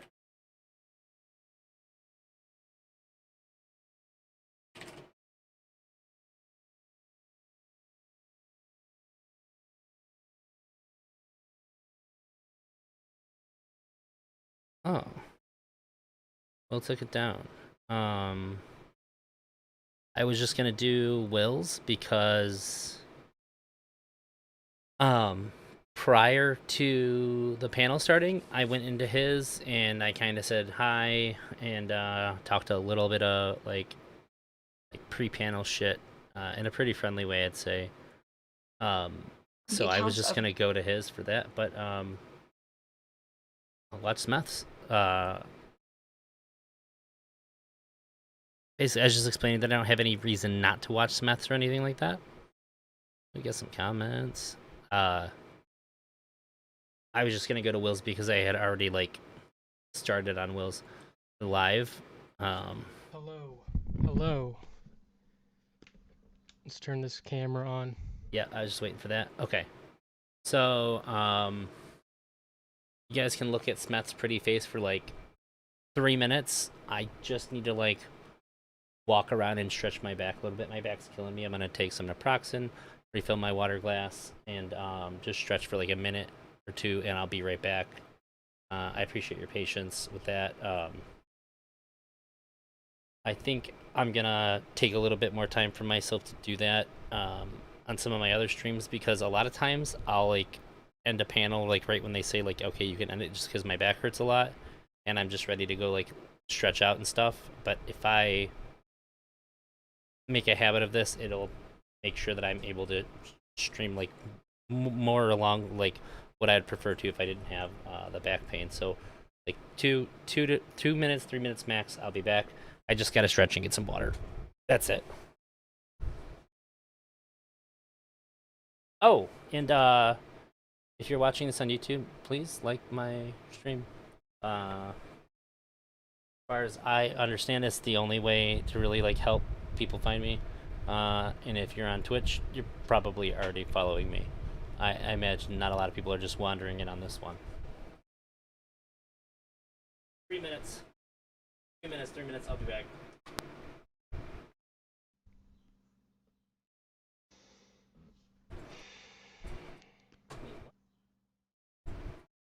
And let's join this call.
Let me figure this out quickly.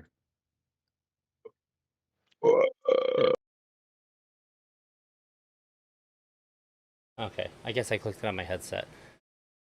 Thanks for being patient.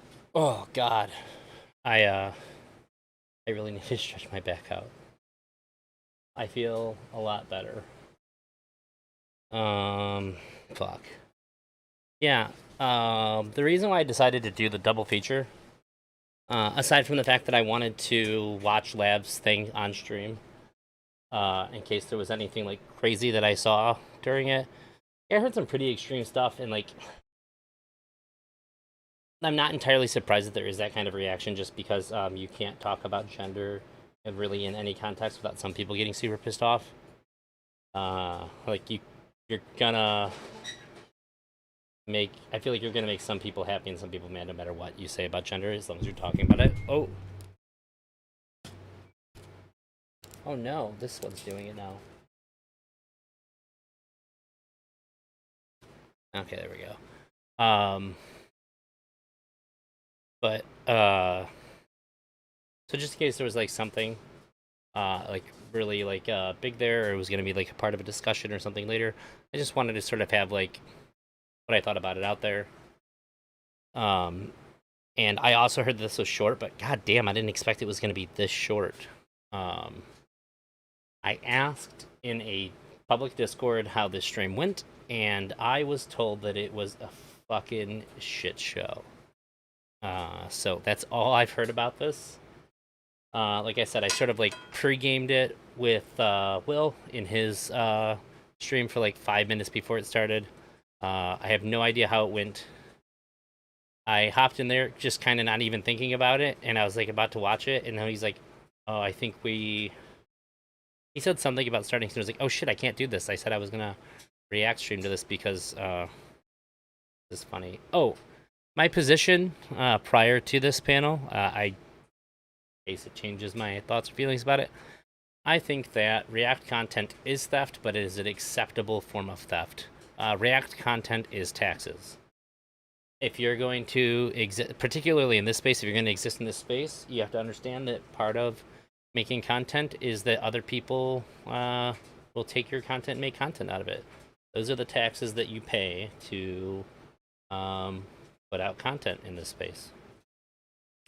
Which also applies more broadly to YouTube as well. Like if you're a musician, you understand that there are people that make their entire careers off of reacting to your music, and it generally helps. I do watch music react content sometimes. I've been watching a lot of particular music video react content, just to see what other people have had to say about this performance, because I think it's probably my favorite performance of anything I've seen. I'm supposed to talk about it with Key of Weird on today, but unfortunately he called his stream off today, so it'll be sometime in the near future. All that shit aside, I'm excited to see this. Let's get into it. It's already there. Brilliant. Thank you for that.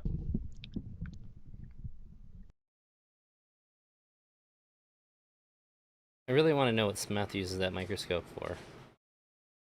What's the last slide that was like put up in there?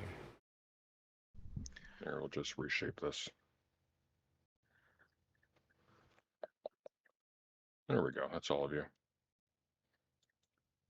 Pop you there. And we'll get me off the screen. Actually, you know what I'll do? Move you guys over there. Smith, are you still here? If you are, say, let me know. Trim off the right side.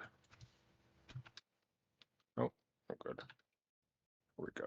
Will's got a fresh new dude. Me over here somewhere.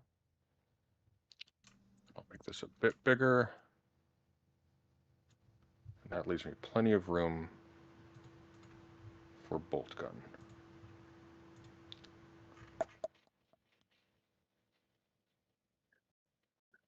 Oh my god. All right.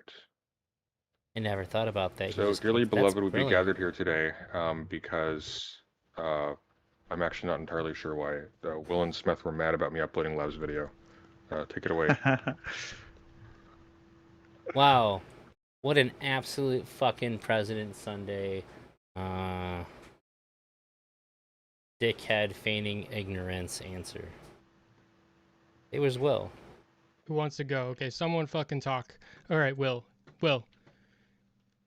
You go. I think it's time for intros. You've got a lot to say. I'm still fixing my stream. I don't know if you guys are doing that, but I need I need approximately like 15 more seconds, but then I can start us off. That's fine.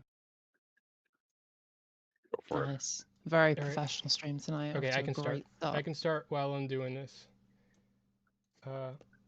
Okay, so Will, no, not Will.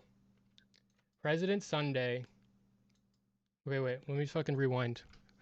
Okay. Lav made a video. Do that. No, Lav made a video. It's her first video. Everybody fucking hates her, alright? But this video is not hateful. This is like a step forward. This is a big deal in my opinion. And President Sunday downloaded it and re-uploaded it to Rumble. And he directed it. And wait. And Internet Archive. Okay. And directed his community to that version of it so that explicitly so that she would not get any views, so that he could cover her video without helping her career in any way. And you're welcome. I think that's blatantly illegal in piracy. And it's piracy with the intention, with the sole purpose of internet bullying. And I just think that that's an insane precedent to set as a content creator. Not just bullying, but like this is about as thievy as it gets, because I think the form of bullying what she's doing is to essentially steal money from her by denying her clicks and ad revenue. Or if does she have, I don't know, does Lav have enough subs? Shit. I'll be right back to this. I want to see. The accounts of rape. Oh yeah, she has enough subscribers and watch time. Yeah, so she would get money. She would 100% be getting money off of that video when people watch it. So yeah, this is just like straight up taking, like, it's sure it's not a lot. It's not like it's gonna get 5 million views or anything, but it's taking money out of her pocket. So if the bullying is specifically to deny her money, it sure feels like a crime. Without helping her career in any way. And you're welcome. I think that's blatantly illegal in piracy. And it's piracy with the intention, with the sole purpose of internet bullying. And I just think that that's an insane precedent to set as a content creator.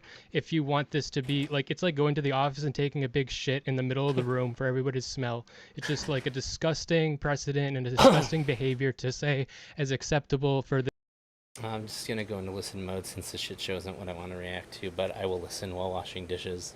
I'm glad you're still hanging out with us, buddy. This business that you want to be part of. So I don't think anybody should accept that as, like, everybody should be disavowing you entirely. Or perhaps a disgusting president.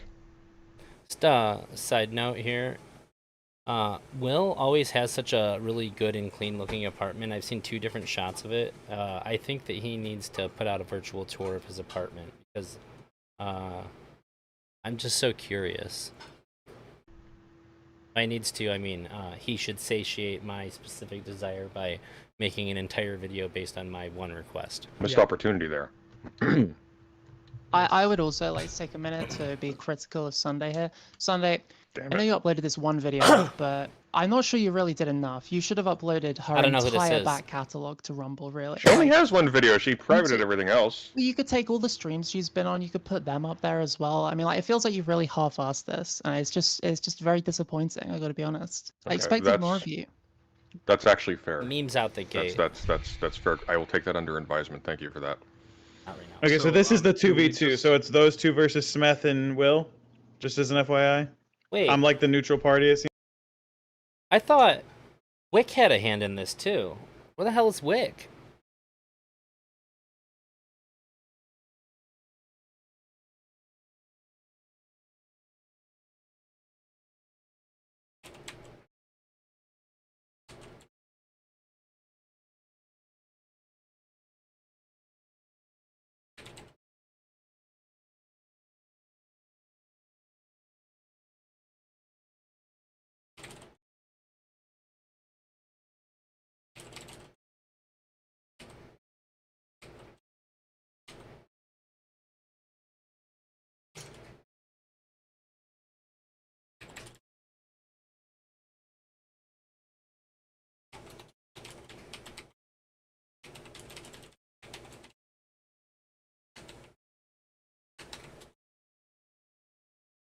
I just decided to ask Wick directly.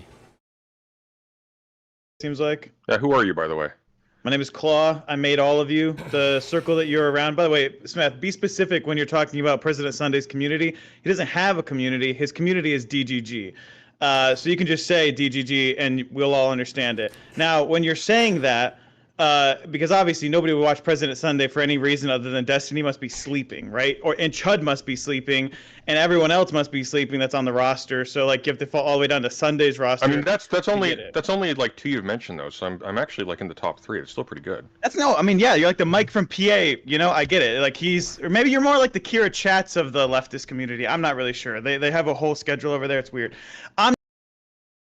I strongly dislike President Sunday, but Mike from PA, that's a bit harsh.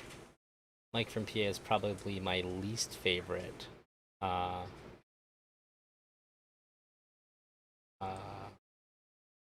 streamer that I could think of off the top of my head. I'm just saying, I think what my goal then is going to be is to somehow bridge a gap of a compromise between both teams here, and that's going to be my objective. Well, I think I can make you guys agree on at least one facet of this that could actually be an actionable item that we take away from this and learn and build a better community of your own making, right? That you guys are a part of that is not just inherently related to some guy from Nebraska named Steve. I don't think that President Sunday wants. I don't think President Sunday wants to build a better community. I think he wants to be a bully. This is true. Well, he's not going to beat me up being a bully. Happen. I mean, Sunday literally needs, Destiny to live. All right, let's see the bully. Thrives on horseshit. Yeah, I'm gonna, it's really great that everybody, just wants to come to the debate, be all irony filled and other horseshit. Oh, Sunday, haha, you should have uploaded more of Labs videos. That's fucking great. I want to actually talk about the real. Yeah, I thought it was pretty funny topic actually. Today. What's the real topic? Basically, React content. The majority of what you guys create, honestly. Oh no.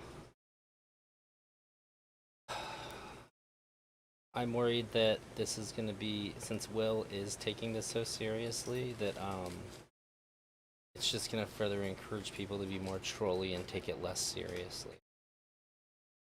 I hope that's not the case. It's theft.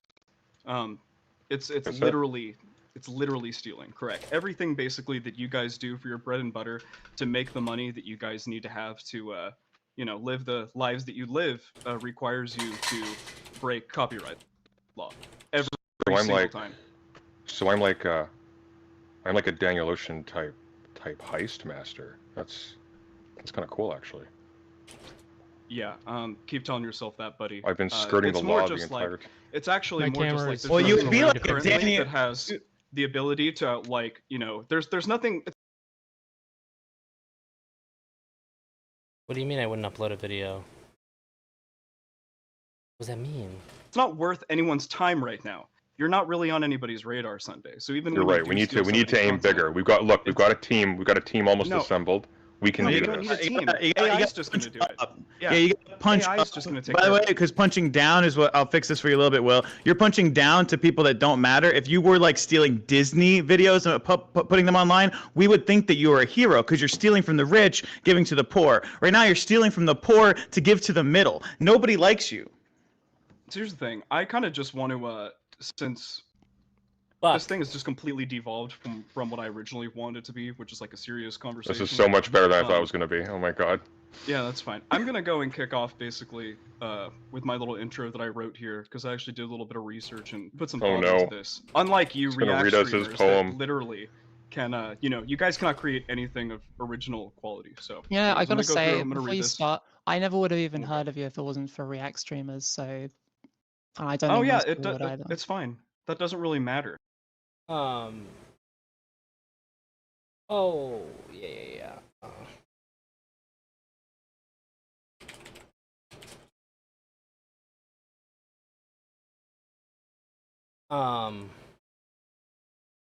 When I asked Wick didn't answer me, but somebody commented in his Discord that they're gonna react to this. Oh, hi Jenny. That they're gonna react to this. And I said if they do, first of all, that'd be amazing. We'd be delving deep in the fucking meta. But also then I would ask Will to watch their video with me, and him and I can react and have a conversation about it while to like go over it and discuss then how the chain of theft would work. And like it would be a silly premise, but I would go into it like completely sincere. I've been drinking since Wick's panel, so I'm going to come bug you. Caps off. By all means. Oh yeah. You said you came here and it was just Smeth's face. I just wanted to put something on the screen that wasn't the bars. I took like 3 minutes to stretch my back so that way I could go and stream for longer than 2 hours. Because I did Lab's gender video first. Shit. Because that doesn't actually really engage with the point, right? I mean, it just because It's I kind of the benefit whole from something. point, No, just because I really. benefit from something doesn't mean that it's not illegal. That doesn't matter. It's actually not engaging Wait, are with you? any Is of your whole argument just about the legality of this? Yeah, correct. That's actually the topic. That was the title of the fucking group chat that we were in. That's Will and his law. I'm just gonna go through. I'm gonna go through it. All right. Good evening. All right. I'm evening. Will, and this is my channel. Okay. If you don't know, now you know. And today we were presented with a question that is worth discussing. You should also The be answer wearing to flannel. today's It'll make that question funnier. Seeks to transform the Be Will on his entire channel and his streamer. flannel. Shut the fuck Sunday, up. shut the Panel. fuck up. Literally, you're real funny, Sunday. So today we are presented with a question that is worth discussing, as the answer to today's question seeks to transform the entire streamer content creator meta as we know it. Is React content theft, or in less clickbaity terms, when streamers react to content that another person created, does it fall under fair use, outlined in Section 107 of the Copyright Act of 1976? That's right, fair use hasn't changed in almost 50 years, so there's an incredible amount of precedent set involving fair use in America. Fun fact, other countries usually are more strict when it comes to fair use than the US. We have Section 30 in the UK, if you'd like to check that out, Section 29 in Canada. They literally have identical, basically, the 4 core things you need to do for it to fall under fair use. But I love how not serious President Sunday takes this. It's the exact right amount of seriousness. I might be able to appreciate it more. My problem with him is that he acted like he was like the moral arbiter of the Twitch poll space, and since like getting knocked on his ass by Chud when he was doing so, just started acting like an absolute asshole. Even to me personally, like just a fucking, just a goon. they're more strict. So we're just gonna stick to the US. Sorry, Brit bongers, all that other shit. Don't fucking care. Whether a particular use of So I'm content just annoyed falls by under him. fair use is determined on a case-by-case basis in all countries. It's taken into 4 things. Okay. Number 1, the purpose and character of the use. Basically, is it for commercial or educational? What's this, Hayes? You were referencing this? Oh, okay. Hang on a minute. Hayes put some fire in the chat. I already know what this is. I see what you're saying now. You said you wouldn't upload a video.